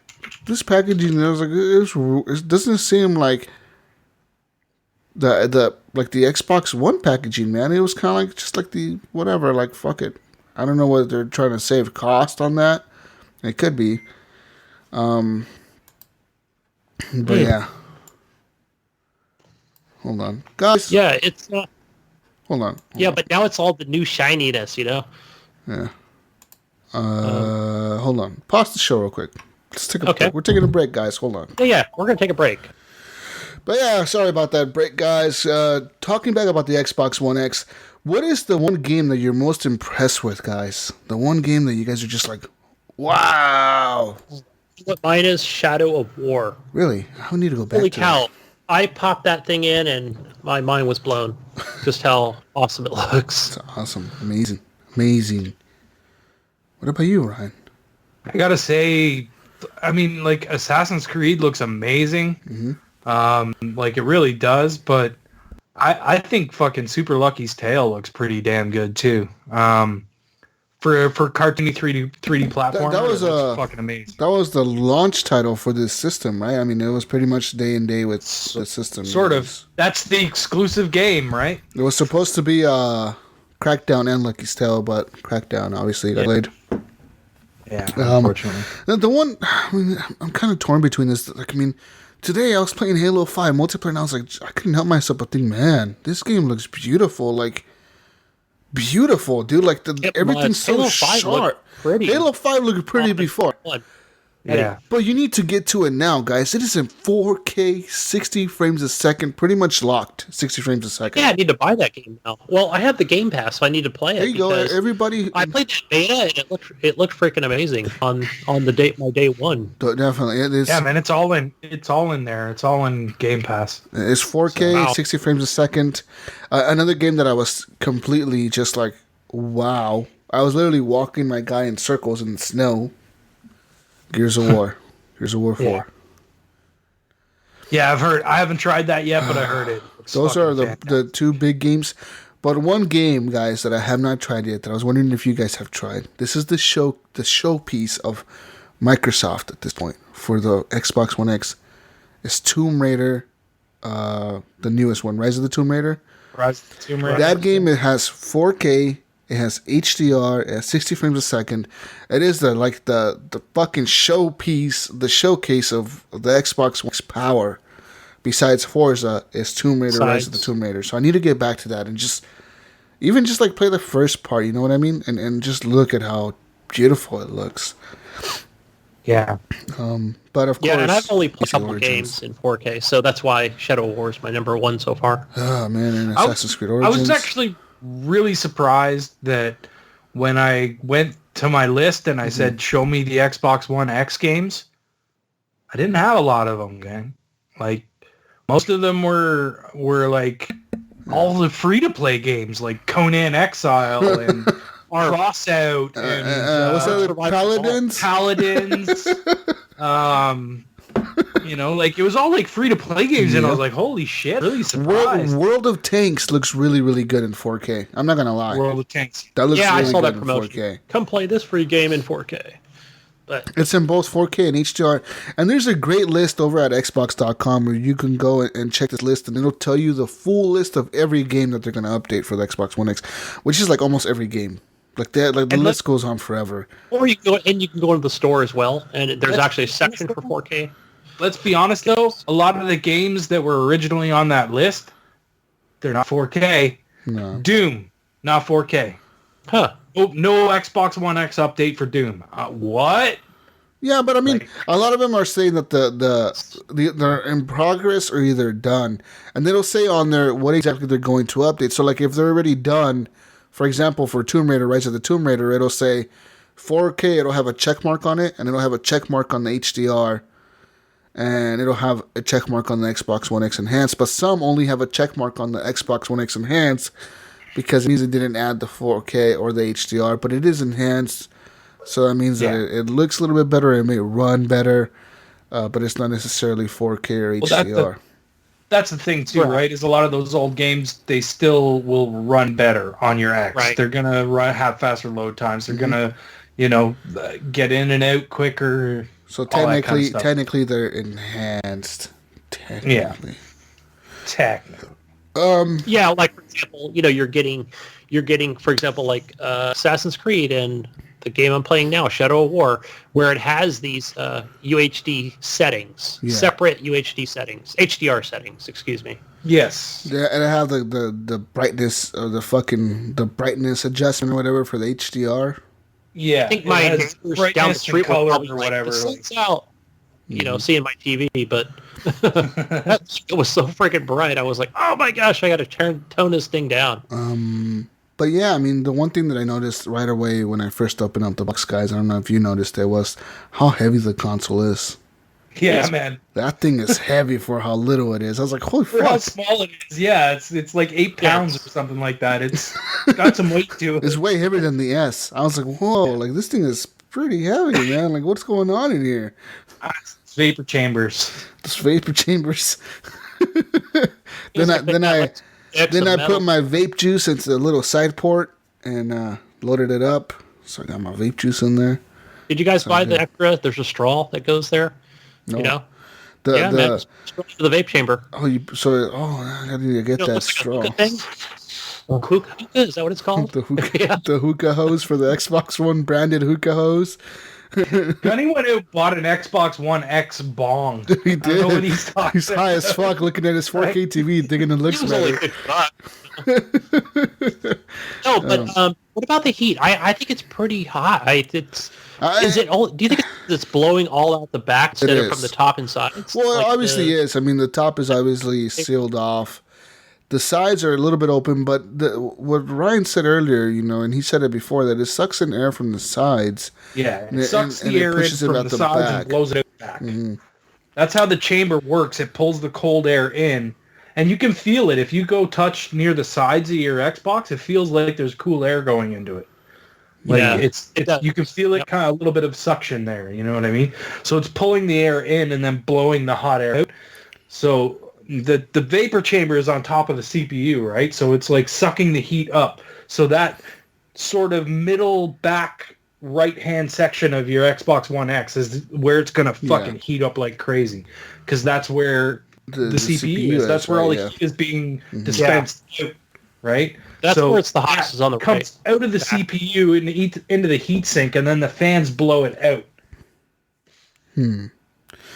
But I don't think people should worry about that. Like I said before, every Xbox One X is tuned individually because they said, with vapor chambers, every CPU is working differently. It's being put to its paces in a different way. Not everybody's playing the same game at the same time all the time. So the vapor chamber has to be adjusted for each CPU and how much the load, how it works and all that stuff. And it's all fucking crazy how they were able to achieve this on the Xbox One X.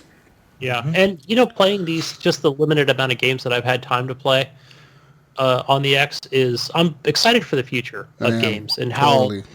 how each company's going to take advantage of the power of the X and make it look even better. Think about it like 2 years from now when development teams got their hands around it and you know what I mean, they know what they're doing. We're going to get games that are going to blow us away. I mean, playing Star Wars Battlefront 2, like the trial, I was blown away, man. That girl looks real. Like the Stormtrooper you play, I was like, yeah, she looks like a real person. Like I said in Call of Duty, I legitimately thought for a few of those skins, I was like, these are real actors, like on the set somewhere that they recorded doing these for some reason. You know what I mean? But no, dude, they did those CGI, and I'm like, fuck, this is scary, man. How real these people look. Yeah, I watched a video on YouTube with the new Star Wars, and it was on my phone. I was like, oh yeah, I mean, this is to the tone of Star Wars, and it looks like they're doing up multiplayer pretty good. But then I watched an ad today, I think here on my Xbox One X. I was like, whoa, that's Star Wars, man. What is this? Whoa. And it's very interesting to see how we have a system now where people shouldn't be complaining that there's no exclusive games, Ryan, right? They should be saying, we have a system where you can play your old games and see them in a whole new way that you've never ever experienced them before. Most people that console game don't have a PC. Not only that, but you can also play the new games that are coming out. Yeah, right. In enhanced versions of what you would have had otherwise. I mean, it is crazy how big the library is for a launch system. I mean, for how many games it has that only look that way on that system. You know what I mean? Yeah. I mean, yeah, you can play Star Wars on the Xbox One S, and it'll have HDR, but it won't have the 4K assets. So it's really, I don't see why people are complaining about that. They should be saying, this is amazing, man. This is like the biggest launch library any system has ever had. But that's where things get kind of twisted, because this isn't a launch system. It's a revamped version of a system that's been out. But I think it is a launch system, because I think in the future this is all we're gonna get. It's like steps that are backwards compatible. But we're like early adopters of this system. I mean, us three, us people in the community that buy the new hotness. Yeah, but it's a next gen system. This is a system that you're gonna get performance out of it that you won't see other place else. But a next-gen system would have a different skew. A next-gen system would be... I don't know. What do you mean? It would be labeled as something else and not playable on... If it was a next-gen system, it wouldn't have games that would be played on an older console. Would. Yes, it would. A PC does that all the time. You get new graphics cards and you can play all your games on the new one. Yeah, but PC's different. It doesn't matter. This is the future of gaming in general, man. And both console and PC. It seems like console is catching up to what PC is doing, or has done in the last year. Well, it's like, I think Xbox and PlayStation, it looks like they found that middle ground where and these... And it's a smart thing to do, because what do you do? Affordable high-end gaming. Yeah, that's right. And that's what do you do when you're seeing PC get so far ahead of you? You need to push out an upgrade, but you don't really want to do a whole next gen to force people to buy a whole new game for the new system that they could only play on that new system. It's at that point, it's like, what the fuck, Like, man, I have all my games. I don't want to buy all my games again. You know how long... You know what I mean? When I moved from 360 to the Xbox One, I had to rebuy Battlefield 4. I had to rebuy Call of Duty, whatever the fuck came out that year. No, you had trade-in... $30, yeah, but still paying $30. Right now I'm getting free updates Right now, I'm getting free updates instead of paying the $30 for these upgrades. You know why I think we might be getting a lot of these free updates? You remember back maybe a year ago, and Phil Spencer talks about it periodically, where they did make another console that we don't know about. I mean, that we don't know the name, because I don't think they ever came out with one. And they wanted it to launch it alongside PS4 Pros when it launched. And I want to say, did it have the 4K HDR? Or I can't remember what it was, but maybe that's when they just came out with the S, right? Or, they could have been. But he said, no, we kind of scratched that and kind of went, we couldn't, pull it off with that $500 price tag. The S was supposed to be more like the PS4 Pro, but I think when they decided to go the extra route and do Scorpio, they scrapped that and said, let's put out something that can do HDR and Blu-ray and 4K video, and then we'll release the Scorpio, because we don't want to have something that's going to compete with this other big thing that we want to push out, right? Yeah, so that's right. They wanted it to be a low end and a high end sort of situation, where it's like, here's the customer that wants to get into the games and stuff like that, but doesn't care about 4K and this and that and the other thing. They just want to play games, and maybe they don't have money to spend on a higher end, version. So now they have the X, that's the higher end version for those people that do want to spend that money, like us, because gaming is our hobby and we want the best version of what we can get. And we're definitely getting that on the new system. Yeah, it's like another player going, okay, do I get the GTX 1060 for 1080 $200, or do I get the 1080 Ti for $800? Exactly. That. Kind of monitor like that. Or the high end, Just like that, man. And people need to realize that moving forward, I see console generations being this way. They're not going to ever be the same as they were before, where you're skipping a you're moving on and you're leaving everything behind. And I just don't see that happening anymore. Not in this day and age, man. We're too digital for us to leave everything behind. Well, I'm not saying leave everything behind, but I think you would still have another, like, on the next gen Xbox, whatever it's going to be, like Xbox 2 or whatever you want to call it. We'll get an XX, it's going to be Xbox 2 games, but you can play Xbox One games, you can play Xbox 360 games, you can play original Xbox games. I still don't see that. But there's still going to be a separate SKU for that particular console. Just like same with PS4, PS5 is going to come out and it's going to do the same thing. I guarantee you that. They'll have a Blu-ray player. I guarantee you it'll be just like it is now. No. They will not split their fan base. They will not split their player base. I remember switching from 360 to my Xbox One, and how many of my friends I stopped gaming with because they didn't upgrade. They stayed on the 360. Jesus, you gotta remember something. We're not everyone is like us. That doesn't matter, Ryan. At this point in time, the time has come where people don't want to lose their libraries of games. I don't. It won't. That's what I'm saying to you. Going forward, you will still be able to play backwards compatible games, but there will be an exclusive type game for that console. I see that happening with this generation. That doesn't mean it's a new gen. That just means they're making a game that's specific for the new one.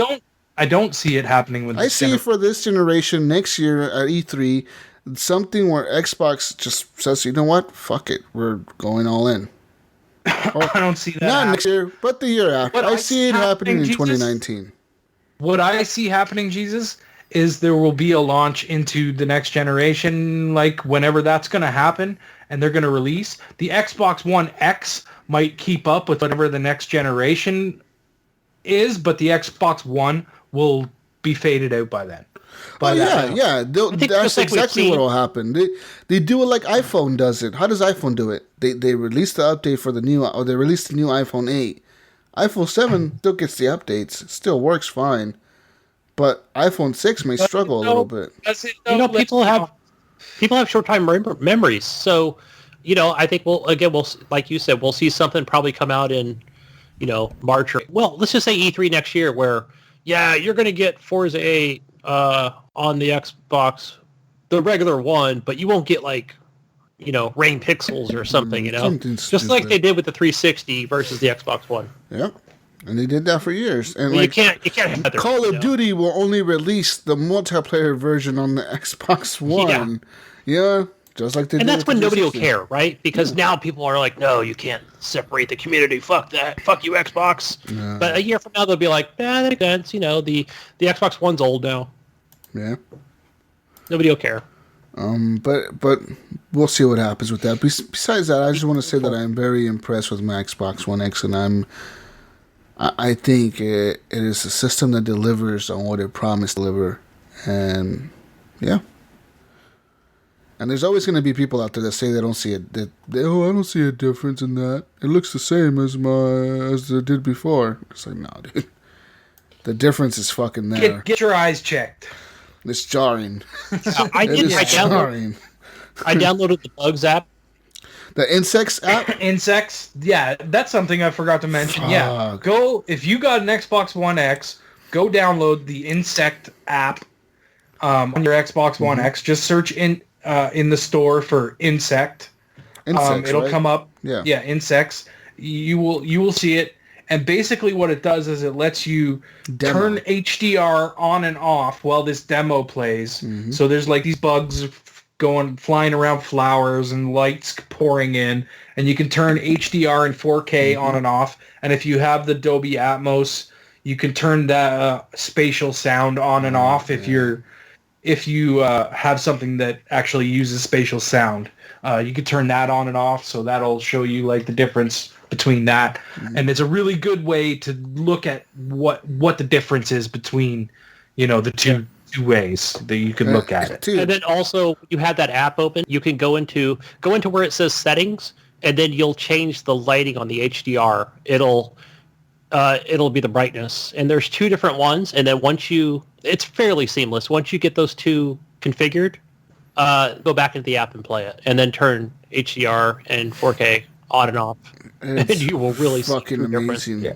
It is fucking crazy. Amazing. Yeah, I was like, I can't believe 1080p games look good to me. At one point, I'm like, what the fuck was I thinking? Like, this is nuts. But hey, man, like we're spoiled gamers. Yeah, we see what you want to see, like if you're used to seeing something, For us, 4K looks amazing, but maybe 8K is the real future, you know what I mean? Like, we don't know. But that's Xbox One X talk, guys. I mean, if you're interested in buying the Xbox One X, there's a few deals that I've seen out there now. On eBay, they're giving away Ghost Recon Wildlands with the system. And it's not like a retail store, but it is like a seller himself. He's like somehow bundling Ghost Recon Wildlands with it. I don't know.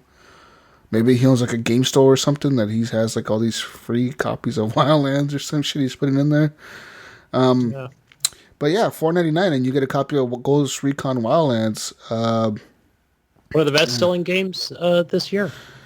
But besides that, I mean, there's no deals for Black Friday, so don't sit there and hope that you're going to get a deal on Black Friday. They already said there's going to be I think you will. They say that, but I think you will see something. I do. No. I think you will. What you will see, Gunny. You're wrong, Gunny. You're wrong. What you will see is a deal like this. Walmart. Get the Xbox One X for $499.99, and we'll give you a $25 Walmart gift card. That's what I'm saying. That's what I mean. That's not a deal, though. Yeah. I know it's not a deal, but the average consumer will look at that and go, "Oh my god, I get like $25." Black Friday deal. They think they're getting the fucking console for Best Buy's going to do it. I get a $50 Best Buy card. Buy the X, place that does do anything with the Xbox One X, it's going to be very, very short supply. It's going to be like, hey, we got 3 consoles for fucking $399. No, they're not going to say we have 3 consoles. They're going to say it's available to everyone. $399. Walmart, Target, Best Buy, they're all going to do it. And there's going to be people shooting each other and pepper spraying each other inside Walmarts for this shit. I can't wait to see those videos this year. Oh, God. Black Friday eyes. But, guys, the Xbox One X is a great system. Get it and enjoy it. I mean, gaming is fun, and it makes gaming exciting again. For a lot of Xbox gamers like myself, I mean, I'm a huge Xbox fan, and I'm really, really happy with the system. Yeah, like I said, too, man. And that's a Really great game to show off the 4K Ultra or the HD because there's so many good games, man. There's so many games where you want to show off the 4K, like Hitman in 4K. Fuck, Hitman in 4K is amazing, dude. I mean, you gotta get in there and check these games out, guys. Just play them all. Just launch every game you have on your library and play it for 5 minutes. Okay, I went into Diablo. I launched Diablo 3 because that has 4K. And I didn't get into the game, but even just the fucking menu, the menu that comes up, I was like, holy shit. You could totally see the difference. Lots of like light effects and stuff like that. And just fuck, it looks amazing. No, I didn't even go into the game. Didn't even go into the game. Yeah, I trust me, dude. Like I said, I played Gears of War. You know how far I got? I got to the part where the machine gun is shooting at you, and I was walking in circles, looking at my footprints on the snow and shit. I was like, look at these footprints. Look at this gun. Look at the way this guy's armor looks. I was just like, and they were like, open this door. And I'm like, just walking in circles. And they're like, what's wrong with you? Open the door. And I was just like, hold on, guys. I'm looking at the snow real quick. Gotta get the snow particles over here. No, man, it's cool, man. It's fun. I will say, for me, it's like you've got that tanks game. I think I played it once World of on Tanks? PC, once on Xbox. Yeah. And so I'm like, okay, it's got the HDR settings. I'm like, okay, but it's not something I'm going to play, so I'm not even going to bother even trying out the 4K. Come on, man. Try it. No. I'm not even going to try it. I'm sure it looks I tried it. I launched World of Tanks. I didn't even play a match. That's what I'm here I didn't even play a match. I got in there, and I literally... There's a campaign in that now, isn't there? I drove my tank forward for 5 seconds, and I stopped, and I looked around, and I was like, holy shit. This looks crazy good for a free game. I think I remember hearing they put a single player campaign. I think they did. Yeah, it's called like the Russian multiplayer war. If you don't know what you're doing, You're shooting each other. Strategy. It's all strategy. Like you gotta find a good place to hide that you can kind of sneak out and shoot people and stay in cover. Now wait a minute. Is City Skylines, is that in 4K? No. Okay, because I'll have to buy that day one on Xbox if it is. Once it becomes Not available. in 4K, man. I don't know if it'll get the updates or not. I don't see it happening though. And it's 4K, I'll buy it. But guys, let's move on to news now. Nintendo news. News time! Nintendo news! It says here, Nintendo's long-lost Flash games are returning to the web. A Nintendo enthusiast is busy rescuing the company's treasure trove of Flash games. The titles, which served as promotional times for releases like Donkey Kong 64, Metroid Prime, and Mario Kart Double Dash, have long been missing from the internet.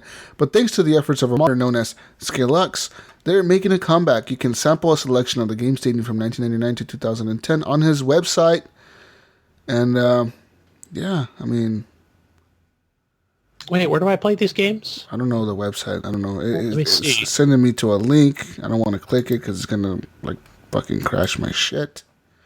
I'm going to click on it, see what it comes. Oh, it's called origami64.net. Okay, I got it. It's going to be in my favorites. So, yeah, you play these old Nintendo games. He's going to get shut down by Nintendo. I'm saying that right now. Yeah, so I'll play a few of them. Nintendo's shutting this motherfucker down. Nintendo doesn't fuck around, dude. You go emulate their games or do anything with their games, they shut you down real fast. So enjoy them while you can, because, I don't see this staying up for long. But yeah, moving on. Because even that one guy that was doing the Mario art, like a Kickstarter, like a book of like Mario art, he got shut down by Nintendo. So, yeah, that sucks. Cool. But moving on, guys, to the next article here. StarCraft 2 is going to go free to play. Yeah. I just assumed that was. No. Starting on November 14, the game's Wings of Liberty campaign, which shipped with the game in July 2010, will be free to all users. Blizzard will also grant free access to StarCraft's 2 co-op mode and its multiplayer ranked ladder once a player reaches 10 unranked wins in a single day. Pretty much says here, yeah, they're gonna a free to play game. I mean, that's cool. It'll be like a great demo. It says here that Blizzard will continue to monetize the game through its expansion content, Heart of the Swarm, Legacy of the Void, and Nova Covert Ops, which originally released in 2013, 2015, and 2016, but each will be available for $14.99 each, or as a collection of $39.99. Huh. Anyone who already owns Wings of Liberty can claim Heart of the Swarm for free between November 8th and December 8th. So that's pretty cool. Yeah, that is. But there you go, man. Blizzard making more money for Activision. Download that Blizzard app. Well, I mean, that's how you're going to play Destiny on PC, right? But more news, guys. Got so much news here. More news. Xbox news now. Microsoft plans to launch a game streaming service. Maybe a game streaming service. I'm not 100% sure it's a game streaming service, but during an interview, Phil Spencer, he said Microsoft will probably debut a streaming service that doesn't require a console for some types of content in the next 3 years. He says a 2012 trial of such a service inside the company was too costly and never made it to the market. But Microsoft's progress in Azure cloud services over the past few years is changing the economics and quality level. That is something Phil Spencer said during an interview. I mean, do you guys see that happening? Games as streaming bullshit? Well, something? Sony's got that direct thing, right? It's not something you hear about a lot. So it's probably just something they're just adding to their checklist. What do you mean direct? To say they have it? What direct thing? The Sony, the thing you could play on your Sony TV or your Sony Blu-ray player. PlayStation Now? You can play PS3 games. Yeah. Yeah. Right? It's on PC as well, I believe. Maybe. I don't know where, but... Yeah. So, yeah, I think they're just checking the box off with this. It's going to be, I think, Xbox 360 games to start, and you might have, who knows, you might have Halo 5 with that. Just something that's, you can play on PC without having an Xbox. Maybe something separate from Windows 10 is kind of what they're going after. Like a streaming, maybe like an app. You download it and you stream shit on there. Right, I would say even separate from the Xbox app. Yeah, it'll be like that already its seems own, like it's got a lot to it. Its own app, yeah, like its own thing, right? Where it's going to be streaming things by itself. But doesn't and that would probably, that would come with using it in conjunction with your Xbox app and with what is the app that PC players use? Kind of like how we use Facebook, but they use it to chat and for voices and stuff like that. Discord? Yeah, Discord. I don't use it that much, but yeah, I can see that all being kind of added in. Mm-hmm. Yeah, maybe. But we'll see what happens with that. I mean, they said within the next 3 years, so plenty of time left there to see how all that plays out, guys. What? Yeah, it even says in the article here that Sony PS Now would include current generation title. But I doubt as many. Yeah. Well, we'll see what happens with all that. Guys, I got a list here of 11 healing items that would kill you in real life. So these are items that are used in video games to heal you that would definitely end up killing you in real life. Starting off here, the number one on the list. In Zelda Breath of the Wild, you eat undercooked steak. It says here that eating undercooked steak would definitely give you a serious case of food poisoning in a lot of our area and trauma. I don't know. I like my steak rare. Yeah, medium rare. I eat blue steak, man. Like I'll take it just seared, both sides, and give it to me. It's still Lewin? It's still Lewin, huh? Just fucking pass the cow by the oven. I'm good to go. I'm not gonna, Ryan. I like my steaks pretty I like them bloody, man. I like them. That's where the juicy. flavor is, man. The flavor is. I really like them like that. I'm not kidding. People are always like, I can't believe you don't like them well done. I'm like, well done. It seems too fucking dry to me. I mean, I don't always eat blue, but I like black and blue. Black and blue steak is Fuck, so good. It's got that charred outside, but it's still fucking... Oh, yeah. I got steaks in the fridge, too, for tomorrow. Do it. Yeah. Okay, what else we got? Healing items. Healing items. I don't know about this raw steak. You can eat raw steak. It's all right. You could. I mean, it says here, Horizon Zero Dawn's herbs will make you go on a wondrous hallucination trip. How it works in the game, it says here... Aloy, finding herself with a couple of wounds from an ill-advised encounter with the snap maw, casts her eyes over a lush landscape. Spotting the swinging tips of a medicinal whatever fuck plant in the distance, she plucks it from the ground and adds it to the medicine pouch, which transforms it into an ingestible healing nectar. Shoving her hand in the pouch, she takes a bite of whatever's in there and feels her strength flood back. All is well. How it would work for you? You, finding yourself with an almighty gash in your side from a ridiculously brash encounter with a crocodile in the Australian outback, desperately look around for something to make a thudding pain cease. Instead of using your mobile phone to call an ambulance, you go all Bear Grylls and haul off a half-dead dry plant out of the earth, masticating its tough leaves with your teeth and trying to ignore the bitter taste flooding your mouth. And suddenly your eyes become bananas. Is that a deck chair? Is that a deck chair riding a dragon over there? Why are my feet made of gas? Oh shit! Why is the floor turning into porridge? I mean, yeah, you might flip the fuck out and some shit in the woods. You got to be careful. Some shit will kill you out there too. So, yeah. I guess when you're in battle, yeah, you'd probably be like, "Look at that tree, man!" As a bear's gnawing on your leg. Sure. It says here, Max Payne's painkillers. Help you bleed out and OD simultaneously. Right on, man. Oh, man. So it says here that pretty much, he grabs open a medicine cabinet. He grabs a few bottles of pills, pops one open, and pretty much drinks all the pills in one gulp. It says in real life, you'd pretty much be shot. You run over to a medicine cabinet. You open the cabinet. You drink all the pills, and you're pretty much going to die because it's going to fuck you up and make you pass out and overdose right there and then. So you're either going to die from the overdose or from the bleeding out that you have from the gunshot wounds. Oh, man. Another one of the healing items I see on this list here is called Resident Evil's First Aid Spray. So pretty much that's the spray, in Resident Evil that you spray on yourself. Yeah. Is that 4? I'm all good. Yeah. Like, I spray myself real quick with this deodorant, and it helped me. It's like a magical can of body spray. Yeah, there we go. Axe body spray that heals you. Yeah. I mean, unless you're carrying umbrella-branded first aid spray in your car, I don't see how this spray would really help you in real life.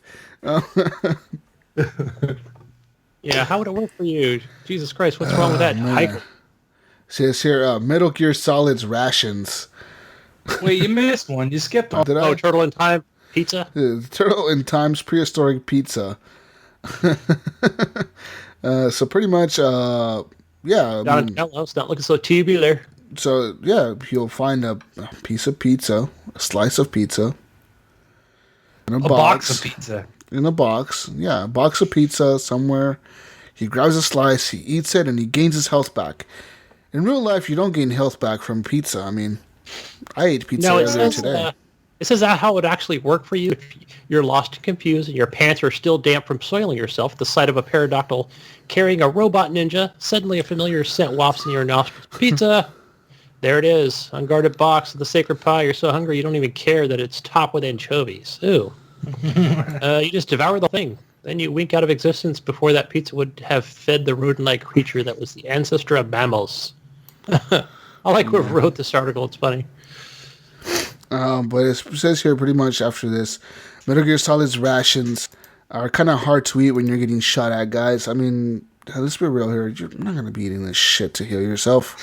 I mean, well, who the fuck's going to eat a ration? It's a military ration at that.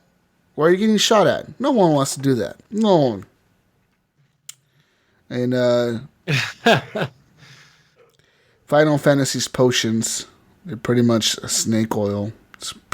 It's like that cure-all snake oil. It cures everything. We're fucking going to cure your cancer and your your diarrhea and your stomach pains all at the same time, guys. Sweet. I just don't see it happening. But Streets of Rage 2, roasted chickens. Yep. Or refrigerated properly. Yeah. That in the Salmonella, streets. man. Salmonella is real. I mean, Chipotle knows all about that shit. Oh, yeah. Super Mario 64's water.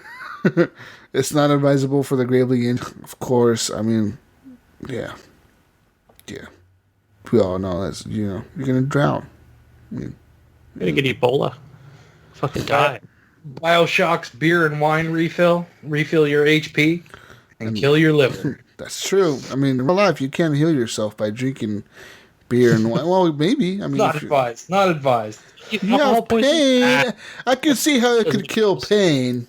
I could see that, but yeah, I mean, I guess you rub some whiskey on a baby's gums when it's fucking teething, right? It'll work.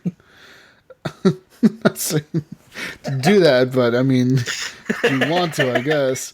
It says here Fallout stim packs were not properly sterilized, so I mean, the stim pack, you're sticking yourself with shit that other people could have stuck themselves with. You'd be dead, dude. You got AIDS and shit. You don't know what the fuck these people are doing. So that's that for the list. So be careful, guys. Don't think that these video games are just real life, because they're not. I mean, let's be real. They're just not.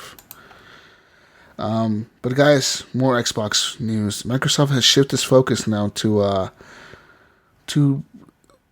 focus on making their own video games, and Phil Spencer said he's looking forward to acquiring new studios to maybe develop more first-party focused titles, and that's very interesting. I mean, I hearing about this news, I was like, "What? Blue hole."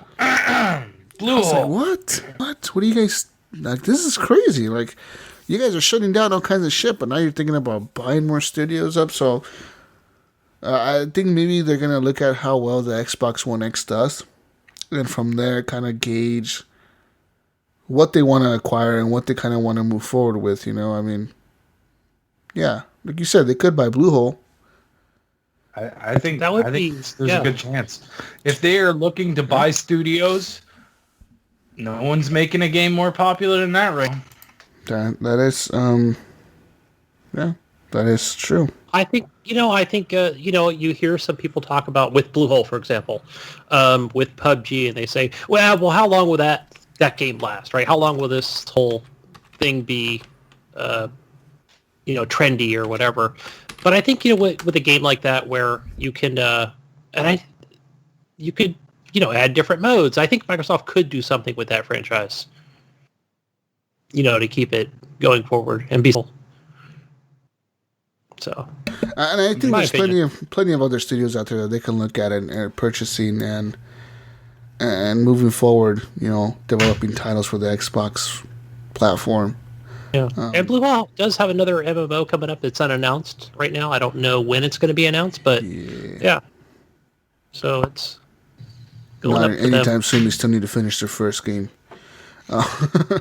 guys. But speaking of people buying studios, there's a news article here that I have about Titanfall developer Respawn being purchased by EA for over $400 million. So apparently EA has secured the deal with Respawn Payment. And yeah, they're going to purchase Respawn, the makers of Titanfall and Titanfall 2, respectively, and the new Star Wars game that they have, come in here. And yeah, they're going to buy them. So they're going to be an EA's Respawn.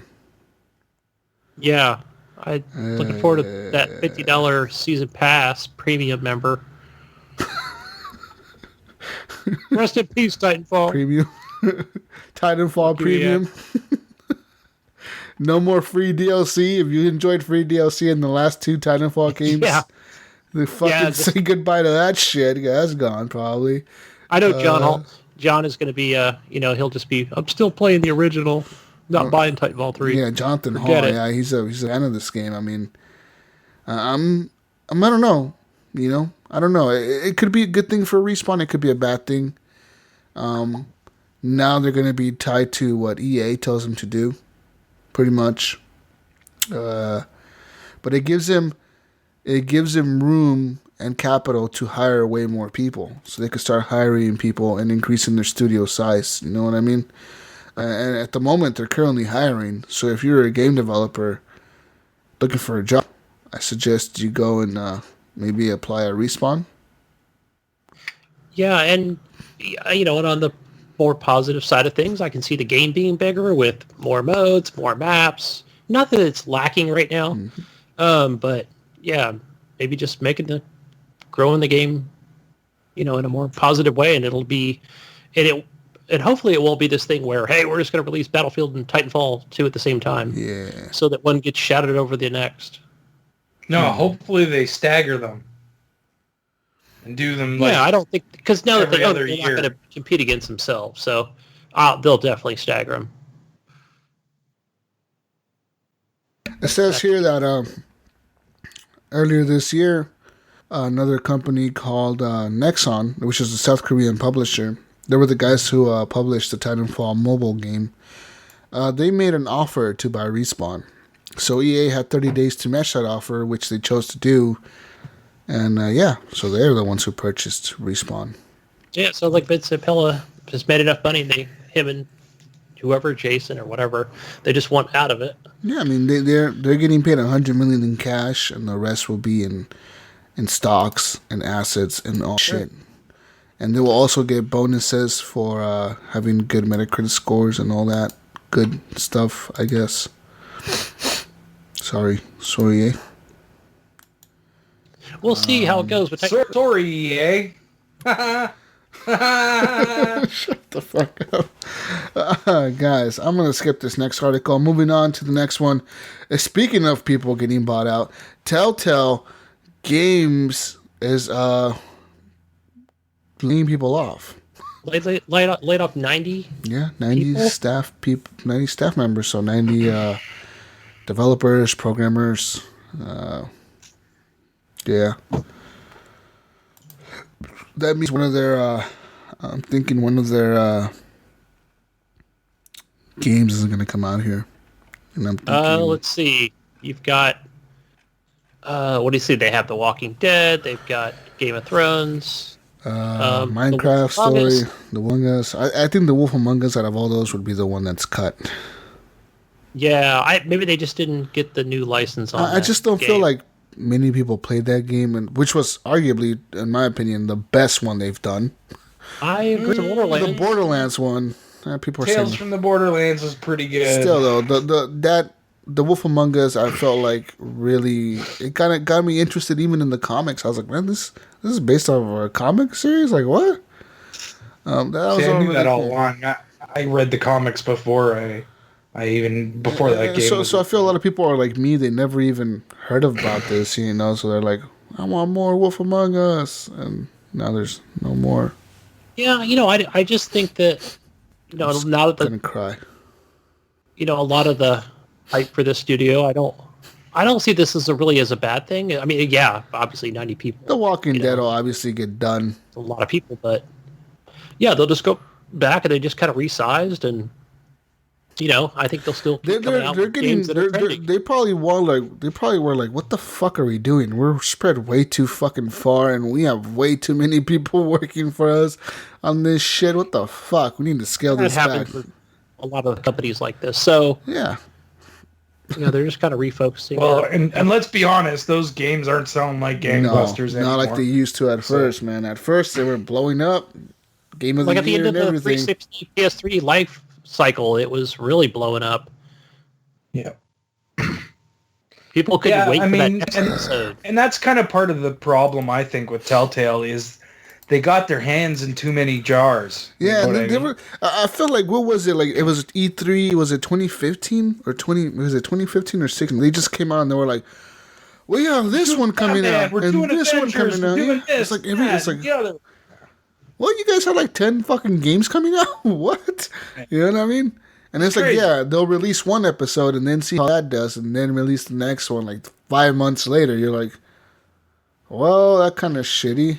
Yeah, well, I mean, a lot of these games are based off of what TV show is trending, or so now that, like everybody's like either into The Walking Dead or, Game of Thrones wrapped their stuff up, so now they just have to look for what's next. Yeah. But we'll see what happens with that. I mean, they could all go work at Respawn, I guess. Make their... Hey, there you go. Right across the bay, Oakland Bridge, San Francisco Bridge. Mm-hmm. Guys, but speaking of games, Backyard. that are laying people off and not making enough money or selling us well, there's one game that's still selling great to this day. Take-Two's Grand Theft Auto 5, more like Rockstar's Grand Theft Auto 5, continues to soar, guys. The open world action game has now shipped over 85 million copies since September 2013, and that shipped, not sold, but it's up from the 80 million shipment figure that Take-Two disclosed in May. So that means since May they shipped 85 million more copies. So that's still a lot for a game that released in 2013. Yeah. But Take-Two says that GTA 5 is now the best-selling game of all time. Wow. Ever in the United States. That is based on revenue and units sold across digital and physical platforms. The game has now surpassed the Wii Sports, which sold 82.83 million units worldwide. Damn. Notably, Wii Sports was also a packing game for the Wii. So think about that. They sold that with every Wii they sold. Came with Wii Sports, so they counted those sales. GTA Online has been a huge... The game has had its best quarter yet in terms of money that it brought in, Take-Two said, though it did not share any specific revenue figures. Overall, Take-Two's revenue for the quarter came to $443.6 million, up from $420.2 million during the same period last year. Also of note is that Take-Two's recurrent consumer spending category, which comprises virtual currency, DLC, and microtransactions, jumped a substantial 66% from last year. Yeah. And apparently revenue from recurrent consumer spending made up almost half, which is 48% of Take-Two's total revenue during the quarter. Take-Two called out games like NBA 2K17, GTA Online, GTA 5, WWE Supercar, WWE 20, or 2K17, and XCOM 2 as top performers in this category. So yeah, I mean, that is nuts. That is. They're saying that during the earnings call that they also revealed that L.A. Noire, the game which is being re-released this year, has already shipped 7.5 million copies. So they're expecting to sell a lot of those copies, and is come to Xbox One, PlayStation 4, and Nintendo Switch. Also, it has shipped 7.5 million since it launched back in the day, and now it's gonna release again for the Xbox One, PlayStation 4, and the Switch. But revenue from digitally delivered content it's a total of $302.9 million, which is up 31% compared to last year, which was $230 million. So that means these guys are seeing the numbers. They're pretty much saying like, you motherfuckers are paying us for like cool cars, and you guys are paying us for cool looking cars in GTA 5. You know what I mean? Yeah. Like, you motherfuckers are giving us money up the ass for shit that we don't even have to develop that hard for. Yeah. Amazing. We don't need to release Red Dead Redemption 2 yet. Oh, right. Yeah. That's we need to figure out how to make that shit just like GTA 5 online.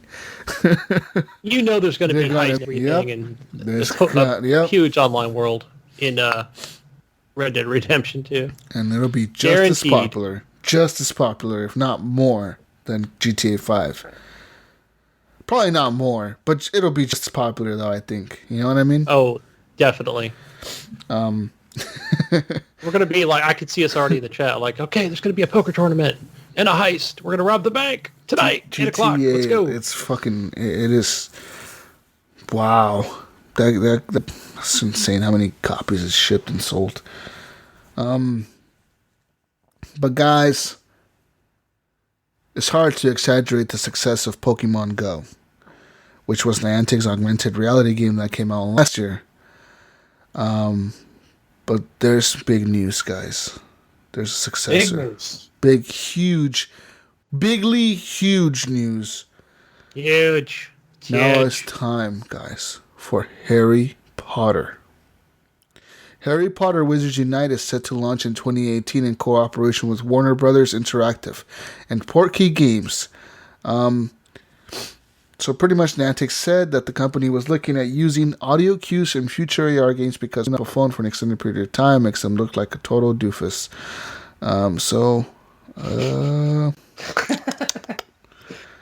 Set to launch in 2018 with Warner Brothers. Harry Potter, man. Harry Potter. Harry Potter and your phone called Wizards Unite will be coming next year. It says here players will learn spells, explore the real-world neighborhoods and cities to discover and fight legendary beasts, and team up with others to take down powerful enemies.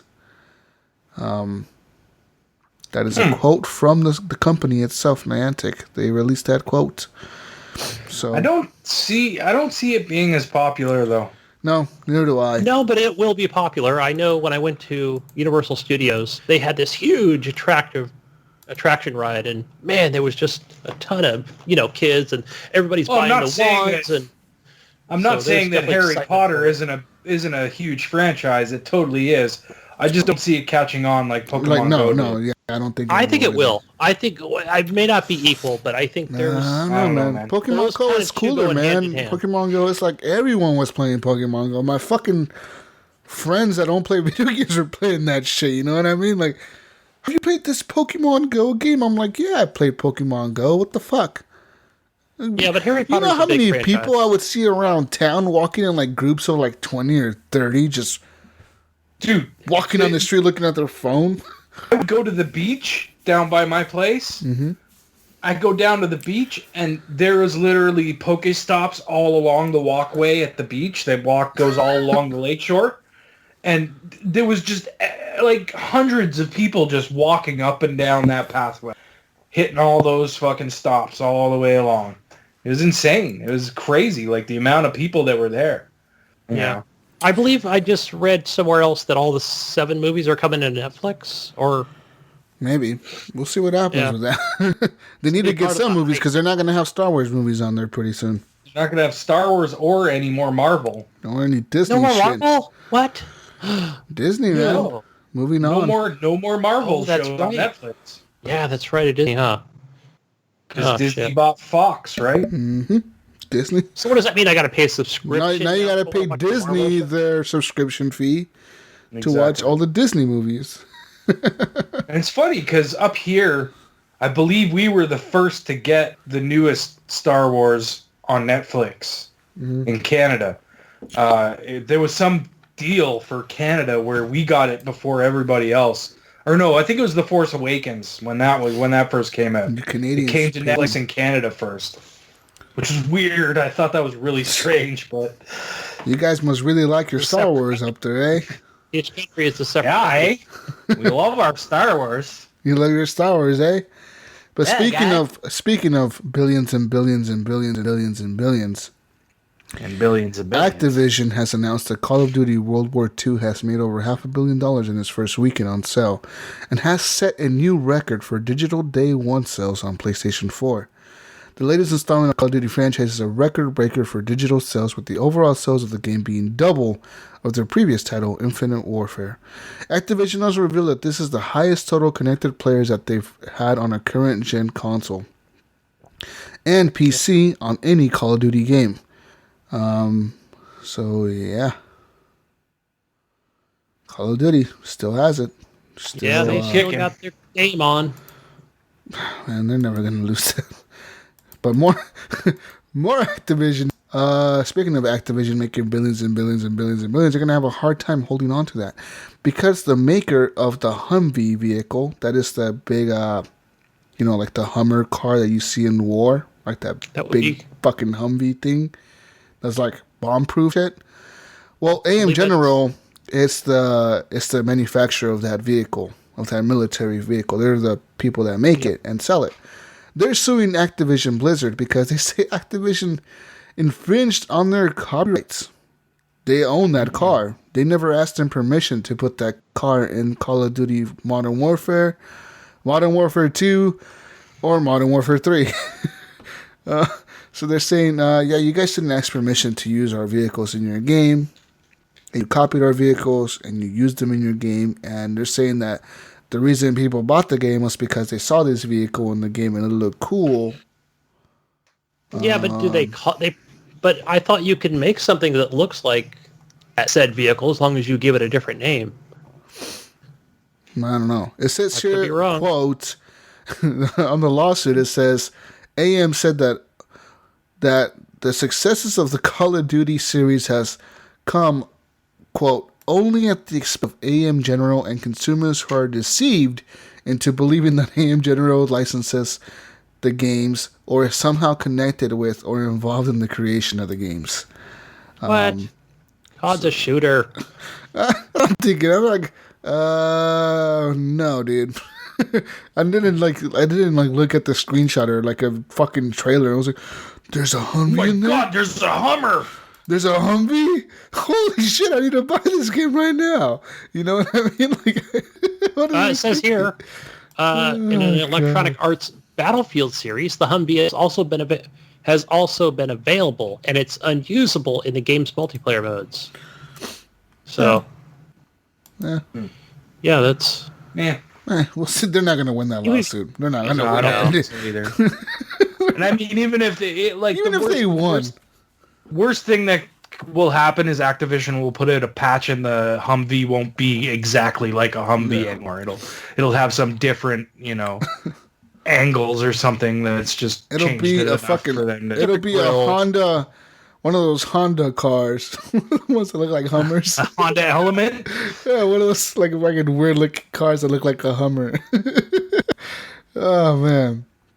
But anyways, guys, moving on here. Nintendo is getting ready to ship a ridiculous amount of Switch hardware in 2018.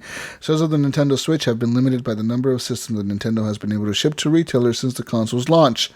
But the Wall Street Journal is suggesting that Nintendo could be dramatically increasing production. The Kyoto-based company is sketching out a plan to make 25 to 30 million units of the Switch in its next fiscal year, which begins in April 2018, and has begun informing business partners about it. They said the plan is still in the early stages, and Nintendo could aim higher depending on sales during this year's holiday season. But yeah, I mean, they say that they have increased the Nintendo Switch projections of shipments for this fiscal year from 10 million to 14 million. So they expect to sell or ship 14 million before April 2018. But they're expected to have a pretty year. I mean, with all these latest games coming out here at the end, and there's people waiting for it to buy it at Christmas or at Black Friday or yeah. So with the Switch and the SNES, it's been seen as two of the best holiday gifts of this season. Yeah. So we'll see what they do and so. I don't know, they're not going to be bad. They're going to be good. There's no doubt in my mind that Nintendo Switch is going to sell like fucking crazy this Christmas. Yeah, you've got Mario, Legend of Zelda's out, you got Mario Kart 8, so this console's in full swing.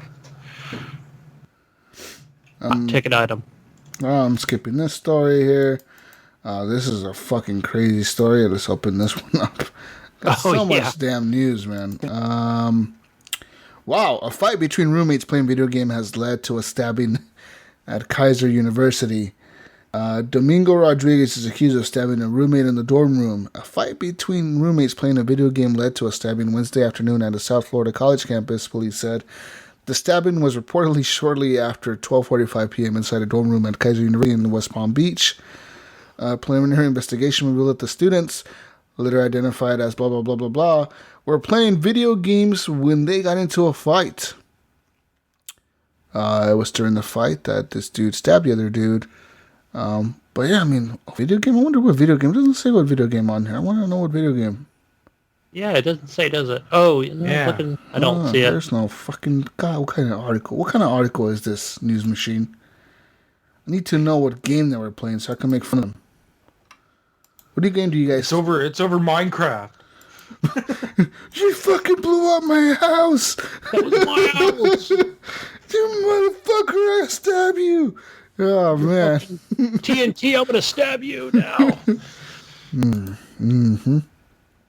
Let's see here. For the past 2 years, all we've heard about is Disney declining number of blah blah blah blah blah. What the fuck is this? No, I'm not reading this shit. Nope. That's it, guys. That's it for news. We're done. See how fast that was? Woo! That was the news. No, it's the news. Now we've got 1 million questions. Yay! Oh man, this show is long, but not like I thought it was going to be. So that's a good thing. That's a good thing. We got through pretty quick. Oh wait, hold on. I got one more piece of news, guys. Ubisoft news. So pretty much here it says here that Ubisoft has reported their fiscal year reports, and they're saying that their revenue is up 69% from last year, which is up to about $386 million. But they're saying that pretty much that player recurrent investment, so players buying like DLC, microtransactions, or the sale of in-game items, DLC, season passes, and subscriptions were responsible for about 51% of all their revenue. Wow. Yeah.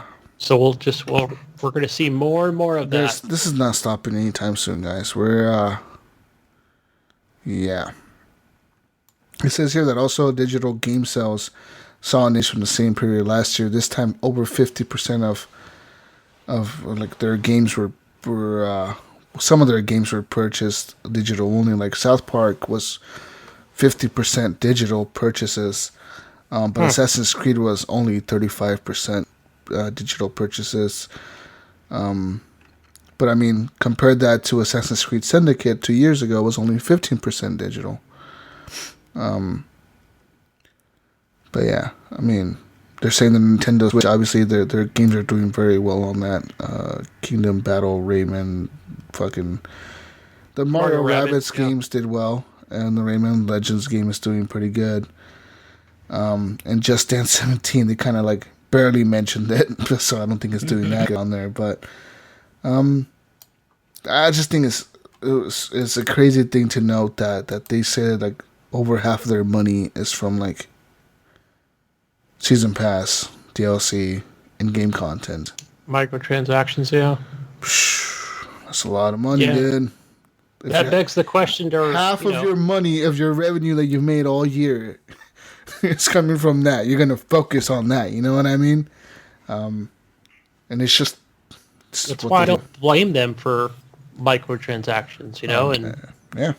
I mean, I don't mind. Gamers keep buying them, so they're going to just keep doing it. In some situations, I do. And it sucks for us because we don't have all the time in the world to play games, and yeah, so we can grind it out like most people, like normal people, or like hardcore. You pay to unlock that to get to the end, boss. Sure. It's gonna suck. But Facebook question, guys. You can always leave Facebook questions over Rebel Gamers Podcast community on Facebook. It is a closed group. You just join it, and we're gonna accept your join request. There's a question on there. How did you hear about this group? You can say you listen to the podcast, you whatever, you ran across it, blah blah blah. And shout out to all the new members. We have quite a few, and we're over 500 now, so that's awesome, amazing. Thank you, guys. But guys, let's go to the questions. Eric Smith asked. That's Eric Smith that was on the show last week. So epic. He asked, "Do you think heat will be an issue for the Xbox One X?" I mean, we already kind of talked about this. I think it's too hot. Yes. The glass is half full for me. I think it's going to be an issue.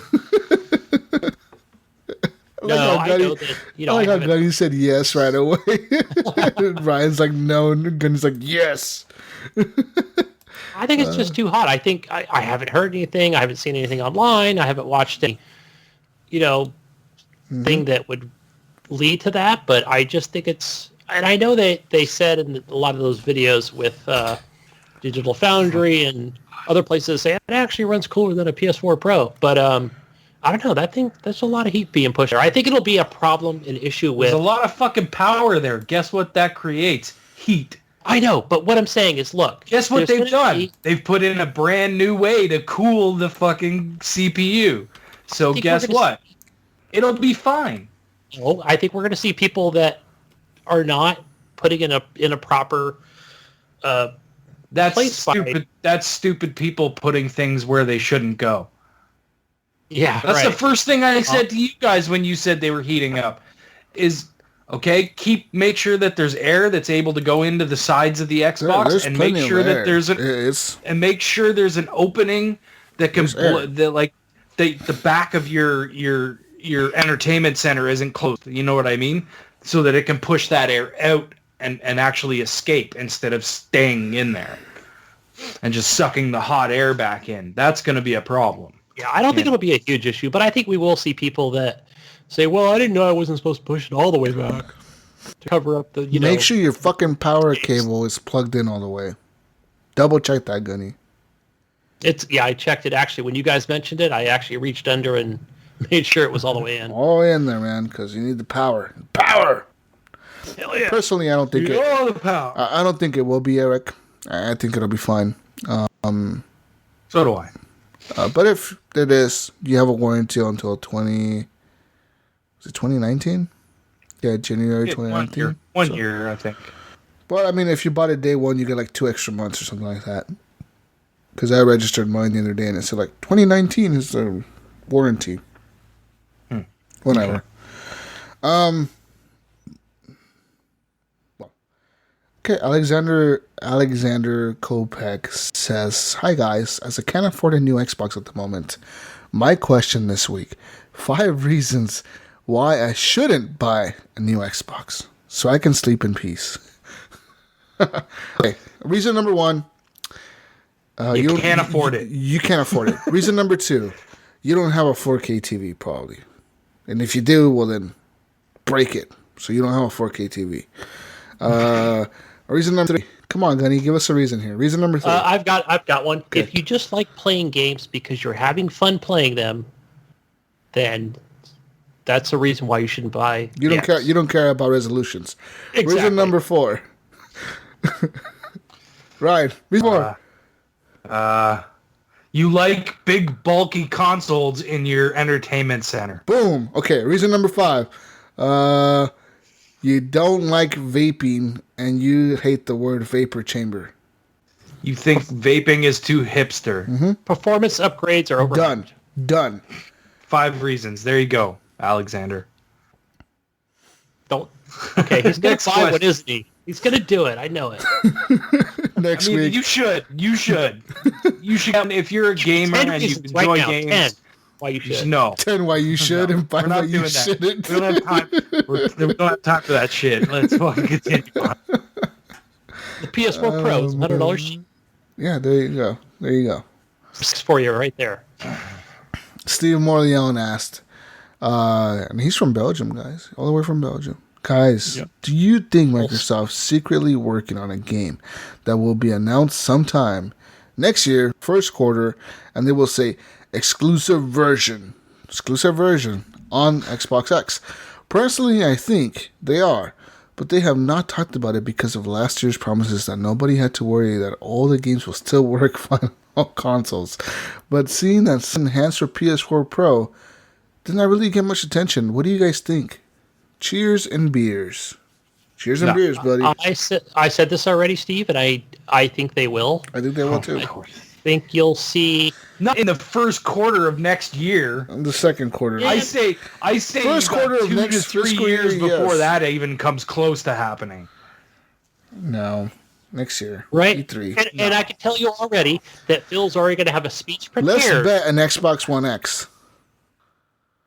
Right? He'll have a speech prepared for it going, well, we didn't know about this game. we were working on this game. Crackdown 3 really looked good on the ass, but we have a better version for the X. But it'll work on your ass. Xbox One. So, but this is definitely a game that will run best on your X. Yeah. Oh, they will say that, but it won't be exclusively for the X. There's not going to be an exclusive for the exclusive version. I don't know. We'll see. I think there will be an X. I think. Hey, Ryan, what about maybe a? It's on the X, so it's like What? There's exclusive version of the X already. That doesn't make any sense. It wouldn't. It makes more sense if he's saying an exclusive game. Exclusive version, bro. He said version. Well, I mean, there's an exclusive version of Gears of War 4 for the X. Okay, so he's correct. Sneak something in there. You're wrong. You're wrong, Ryan. Just admit it. You're trying to backtrack on your statements. I think they'll sneak something in there. Maybe not. I don't think so. I guarantee you that they won't at least for the first 2 years. At least. No. The first E3. Let's put money on it right now. E3, we're going to see something next year, and it's going to be like Forza X, and everybody's going to go, Forza Horizon. To be on Xbox One, the vanilla Xbox One, or the S. And they'll be like, well, we're working on it. We're working on it. It'll release next year. We're working on it. Guys, he has another question. This one's for Ryan. He says, Pinball FX3. You could build one table from the entire collection for real, and like in real life. Which table would you build? If I could take one of the tables and build it in real life? Mm-hmm. Fuck. Yeah. I mean, you know what? You can't really. Because of the way that things work in Pinball FX3 with like the shit happening on the table and whatnot, you couldn't do that in real life. What I would do, and this is something that I almost did, but I'm kind of glad I didn't because it would have cost me a lot of money, was I wanted to build a digital pinball table. So you can build one? Actual, yeah, you just take a TV screen, lay it flat in a cabinet, and then you can run a PC and have it run in cabinet mode. So you'd have like a 40-inch TV as your play table, and then like a 32-inch screen for your back glass, and then you need a small little DMD to put in the bottom. It actually works like a real pinball table. It'll bring up the back glass for each of the tables and have it set up. That's what I wanted to do, but it would have cost me like $1,500. So I just never wasn't worth it. What if one could be? That sounds really cool, Ryan. You should do it. I mean, and you only had the choice of one game. Just do it. To make one table in real life, I don't know, man. Like, I like all those tables a lot. And there's. All right. So follow-up question. Adam Sunday asked if you could create your own table. What is your dream theme? So, like, just pick a theme, your favorite table, right? Favorite band, favorite movie, favorite activity. Mm-hmm. I want to see more gaming stuff, to be honest. And I've said this before. I'd like to see, I know Zen actually said that they wouldn't do this because they want everything to go across all platforms. But I'd love to see, like, a Microsoft one where it was, like, a Gears of War table, a Halo table, and a Fable table or something like that. You know what I mean? I think that would be really fucking cool. But what about like a Mario table? I got like there's 2 Mario tables in real life. Yeah, I played a couple of those. Scott Clark to ask one of the guys from Zen Studios, and he said, if Microsoft would let us do the work on the tables and then release them across all platforms, they would be all for it. But they wouldn't want it to be exclusive to one platform. That was his answer to the question. I see. Okay. Well, but I would see something like that. More gaming stuff is what I would like to see. I like those gaming tables. I like Fallout. I liked Plants vs. Zombies. I liked, there's a lot of stuff. Doom and Fable, and Skyrim. They're Portal, The Walking Dead. Yeah, The Walking Dead's a good one. The Walking Dead was based on the actual Telltale game, not the TV series. Yeah, I would love to see for favorite band. I would love to see I'd love to see a Mars Volta table. I think that would be insane, but that would be specifically for me. So, they have what is that on? I don't even know if it's on Xbox or not because I haven't downloaded it. It's the one that actually makes the actual pinball tables. One of the actual companies that he's out. I just saw it the other day. It's not Zen. It's the actual... Pinball Arcade. Well, it's not the pinball... Well, there is that. I've seen that on Steam. But then there's that other company that puts out the whole real tables. But either way, I've seen you play them on Steam. I mean, on Twitch. Pinball Arcade. Yeah. That's what it is. I think it takes real tables in real life and makes them into digital ones. Yeah, there's an actual I've seen you play it off of, maybe it was on Xbox, but I can't think of the name of that company. Or Stern's Pinball Arcade. Stern's. Yeah, that's what I was thinking of. Stern makes real tables.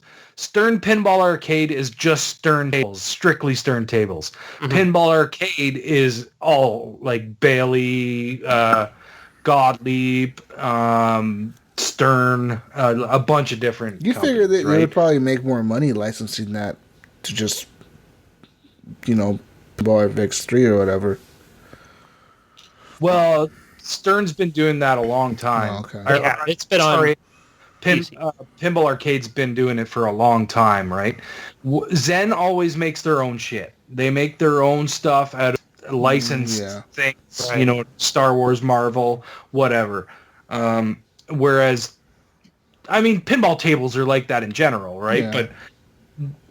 But Pinball Arcade has always done real life stuff. So it's tables that you could actually go into a bar and play. And see, okay. Well. So they replicate a table in digital form. I see. Oh, well. And that's the cool thing about that fucking thing that you can build that I was talking about is it actually like a pinball table, and you can run Pinball Arcade, you can run Pinball Effects, you can run all the pinball emulators and shit like that you can get out there. You can run all that shit all on this one fucking table. Have you seen this done before, Ryan? Hundreds of tables on one fucking table. Have you seen this done before? Is this an actual thing? Oh, yeah, dude. Just look it up. Because I've seen also those, those CES conventions that they have, and I've seen some of those tablets, and these things are freaking huge. They look like it's something that could be made out of a pinball table. They're like $2,000. They're pretty awesome. Yeah. Definitely. Next question, guys. Jerome Wallen asked, do you think Microsoft will announce Xbox One X VR glasses that will both work for Windows 10 Mixed Reality and Xbox One? Yes. Maybe. It'll be like a Play Anywhere. It won't be Microsoft like Microsoft made them. It'll be like Dell made this new... HP made them.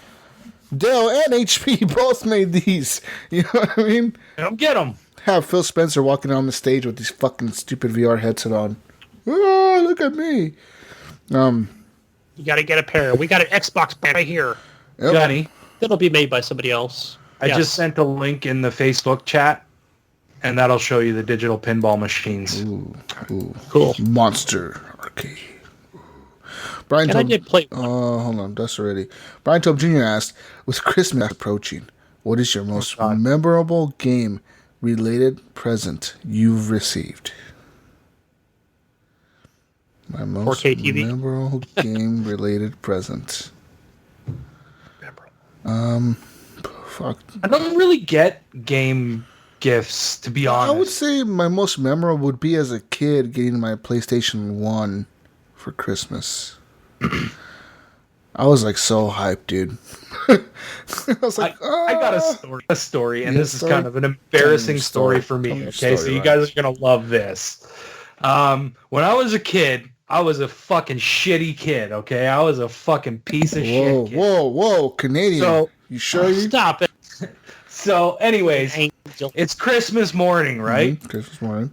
We're opening our gifts. My aunts and uncles in there. My mom's, my dad, my sister. Everyone's there, opening gifts. So we open a bunch of gifts, and I open up NHL, whatever the fuck year it was, for the Sega Genesis. But I did not own a Sega Genesis. Oh fuck. Okay. So here's the thing. I had been such a shitty ass kid that my parents actually went out and bought me a Genesis for Christmas. And my aunt and uncle bought me a game for the Genesis for Christmas. But to teach me a fucking lesson, my parents didn't give it to me. Okay, so... What? Yeah.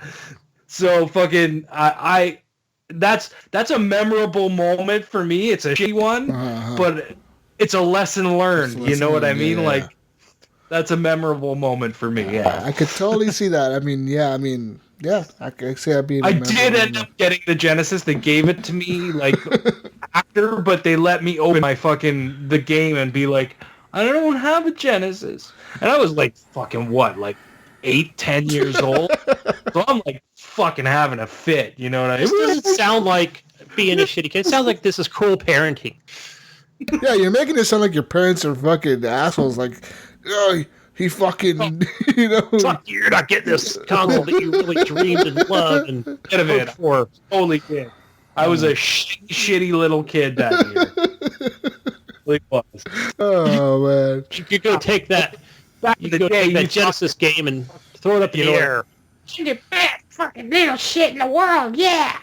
You know, but now you look back on it as you're older and you're like, yeah, I was a fucking asshole. Yeah. Well, Gunny, what's your memorable gaming memory that you have as a gift as a kid? You know, as a kid, I grew up poor as dirt, so there was no. No, my dad got me me and my brother the NES Classic. You know, the NES. Yeah. So and he bought 2 of them. Whoa, he went all out. Fuck. And those were cool because those came with the Robbie the Robots. And remember, those were cool. Yeah, it was just one of those things where, okay, this is what it does. All right, let's go play some actual games. And, you know, it was nice having 2 TVs to play. Fuck, you had play Super Mario Brothers. All right. I grew up poor, guys. I had 2 TVs and 2 NESs. 2 Nintendos and 2 TVs. Yeah. They were laying next to my TV. It was a black and white because it was on sale over at Kmart. Betamax player and a fucking huge mansion that I lived in. And then he had his special VR that he puts in the code to remember when the fuck to record. Right, the VCR Plus. Yeah. Wasn't it called? What was the? How poor were you, Gunny? I'm starting to question this, motherfucker. How poor were you? Yeah, I'm wondering how poor you really were. Yeah, guys, we were poor. We only had like $2 million in our bank account. No big deal. Well, he left shortly after that. We were on welfare for many years. Oh, man. But next question, guys. Jonathan Hall asked, you used to play a roll up in some serious gears, skins, or loot. What celebrity do you imagine throwing that much money into a game? I could imagine like Kanye, no, like Snoop Dogg, like spending thousands of dollars on like fucking battle packs on Battlefield or some shit. You know what I mean? He's always playing video games like all high out of his mind. I could have seen him like just buying loot crates. Fucking Terry Crews. Yeah, just buy a bunch of fucking loot crates for shit. Like, I'm gonna buy all the loot crates and get the coolest fucking gear. Oh man. Who do you see throwing money at this shit, Gunny? I don't know. You guys were thinking of rappers here, but I was thinking about maybe The Rock, but he's not like he's a Zach Flashy kind of. He was. He was at the Xbox. Was he original Xbox launch event? Was that him? Maybe it was. That was back in his heyday. That was him when he was like up there with Bill Gates and shit. He was at the announcement, dude, of the Xbox original. I remember that. He was like at the fucking announcement. Like at the press conference when they were announcing that shit, and he was like, "Oh yeah, the Xbox, oh shit!" It was up there, like it was his heyday. Oh, you know who I'm thinking of also who would be there is the perfect one would be Jay-Z, right? Because he's Mr. Style, he's got the money, he's the the king of his music, and he has just the money, that lifestyle he lives with Beyonce, and he would be wearing like the Armani, gear skins. Armani deerskins. Fucking God. I just see like Jay-Z pulling up like in a Call of Duty match. I got my Armani deerskin on right now. Buy it though. Shit. 100,000 credits. Oh shit. Next question. Evan Tanaka asked, why does Brian Tulp Jr. have so many questions? Will he ever be satisfied, guys? When does he think of all these questions? Is he slowly stealing the show? Could it be an inside job? A conspiracy? Will we ever know? It's true. Brian Tulp does have a lot of questions. I wonder where, during the week he'll like sit there and write them down, like if he thinks of a question, I'm gonna write this down and ask these guys.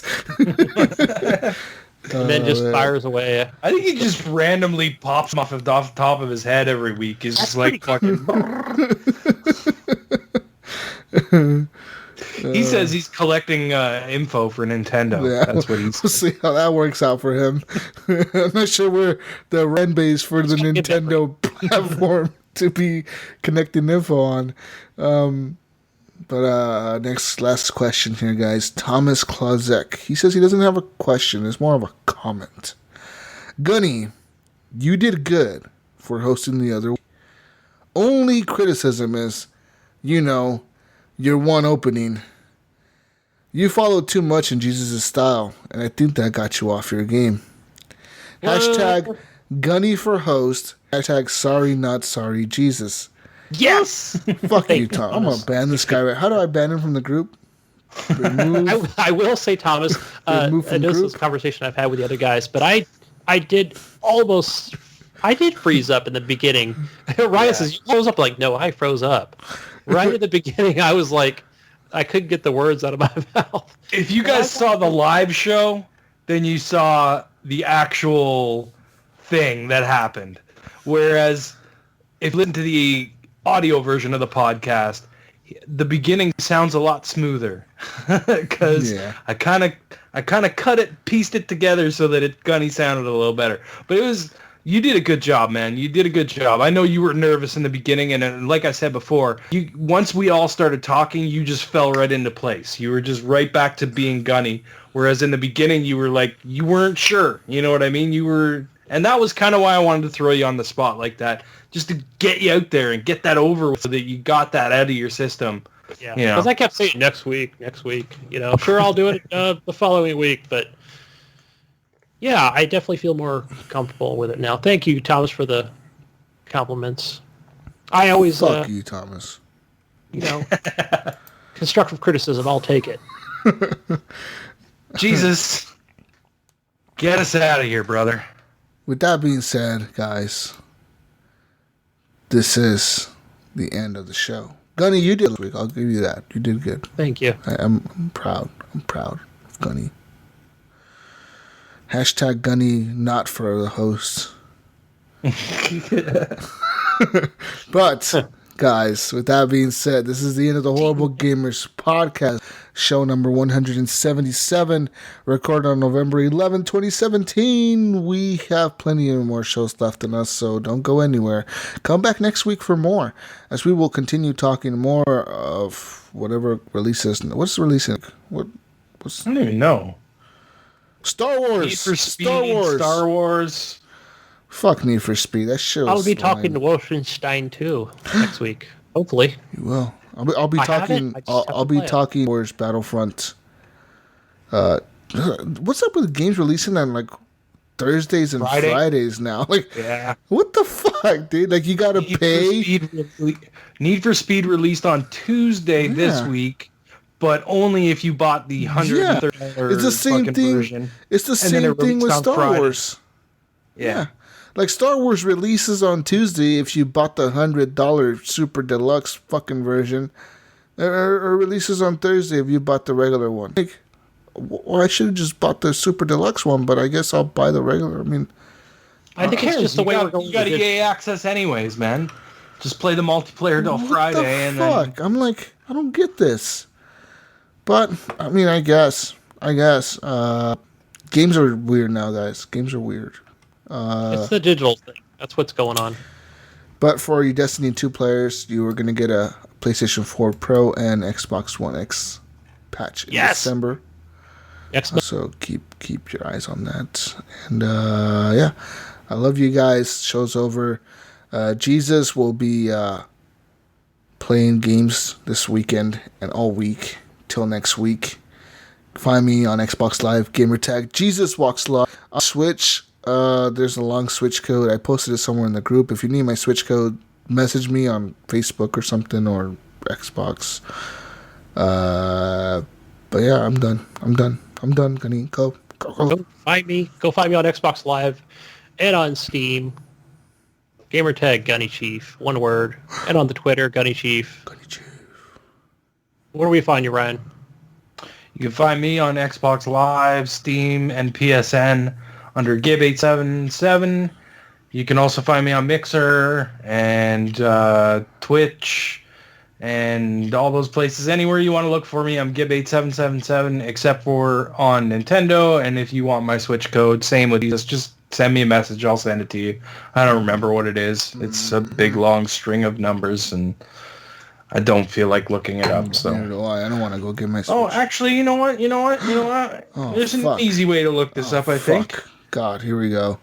Don't you have the app? Oh, fuck. Oh, my Nintendo app. Oh, shit. Yeah, woohoo! The voice chat app. I don't know if you can even get your... Can you get your Switch code on this? We're going to look right now, guys. We're doing research live on the show. No. No, you cannot. It's not looking like it. What the fuck is this? Nintendo customer number. No. Right.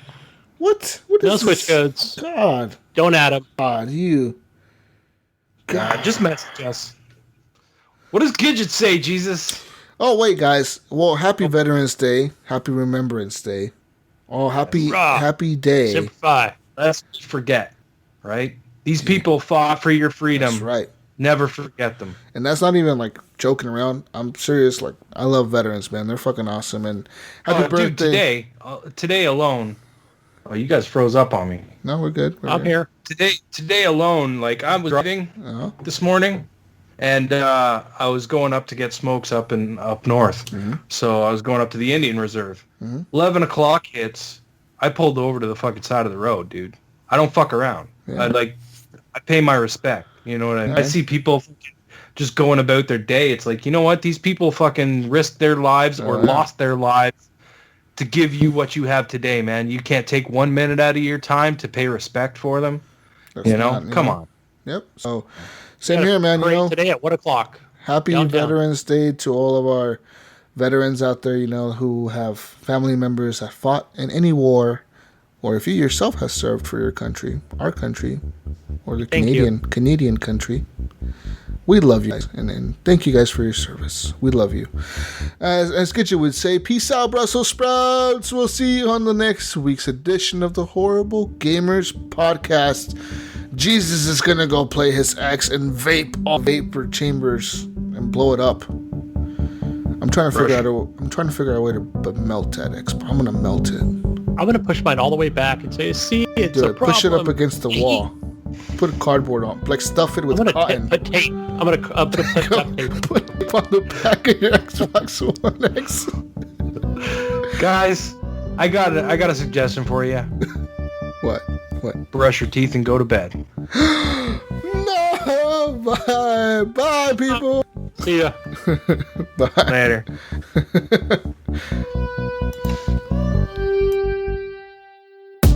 Oh, Mr. Gunny, do, can you hear me? Da-na-na-na.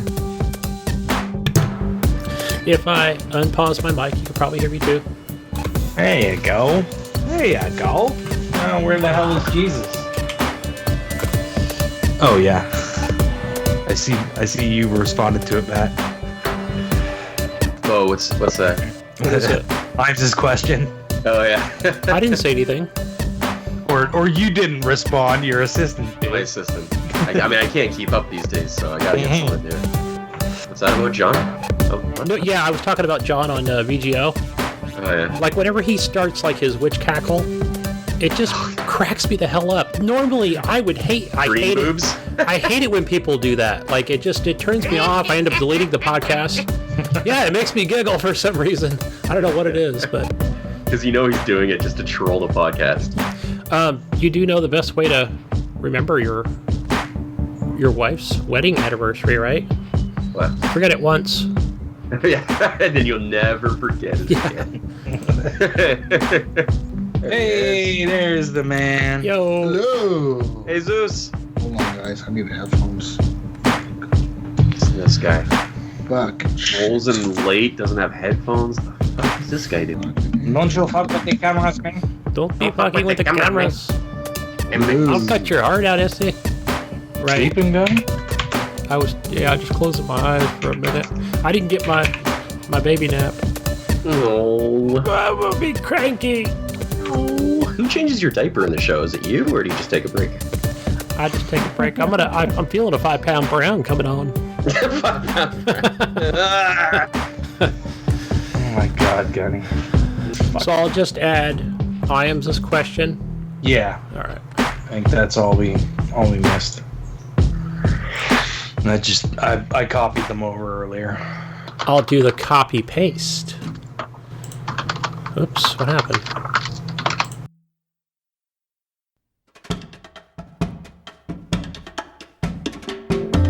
I hit my spacebar, but I didn't end up hanging up on you. I don't know what that's all about because I just hit my spacebar like 10 times, Gunny. What the fuck? What the fuck kind of weird setup do you have with your computer? Dude, I just got like the basic. This is like, no, I can't lift it. The fuck. Darn. The fuck darn 2000. Oh! No, the one that came with the computer. The, what is it? The iBuyPower one.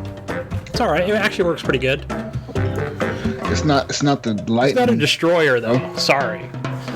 It's not the I did move my, I moved my camera, didn't I? I like the lighting effect. I did. Look at that. Oh, shit, dude.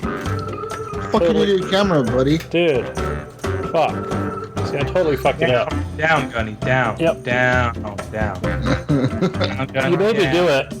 Down. You going down, Gunny. Down. Down. A little more, Gunny. Down. Down. You gotta go down. How's it now? Stop singing. Down a little Damn bit it. more, man. You barely moved it. How's that? That's better. That's much better. All right. In 5. Hey, wait! Whoa. What? Hold the hell on! Whoa! Knock it off! I haven't even read the news. Give me a second. I was keeping you on your toes, guys.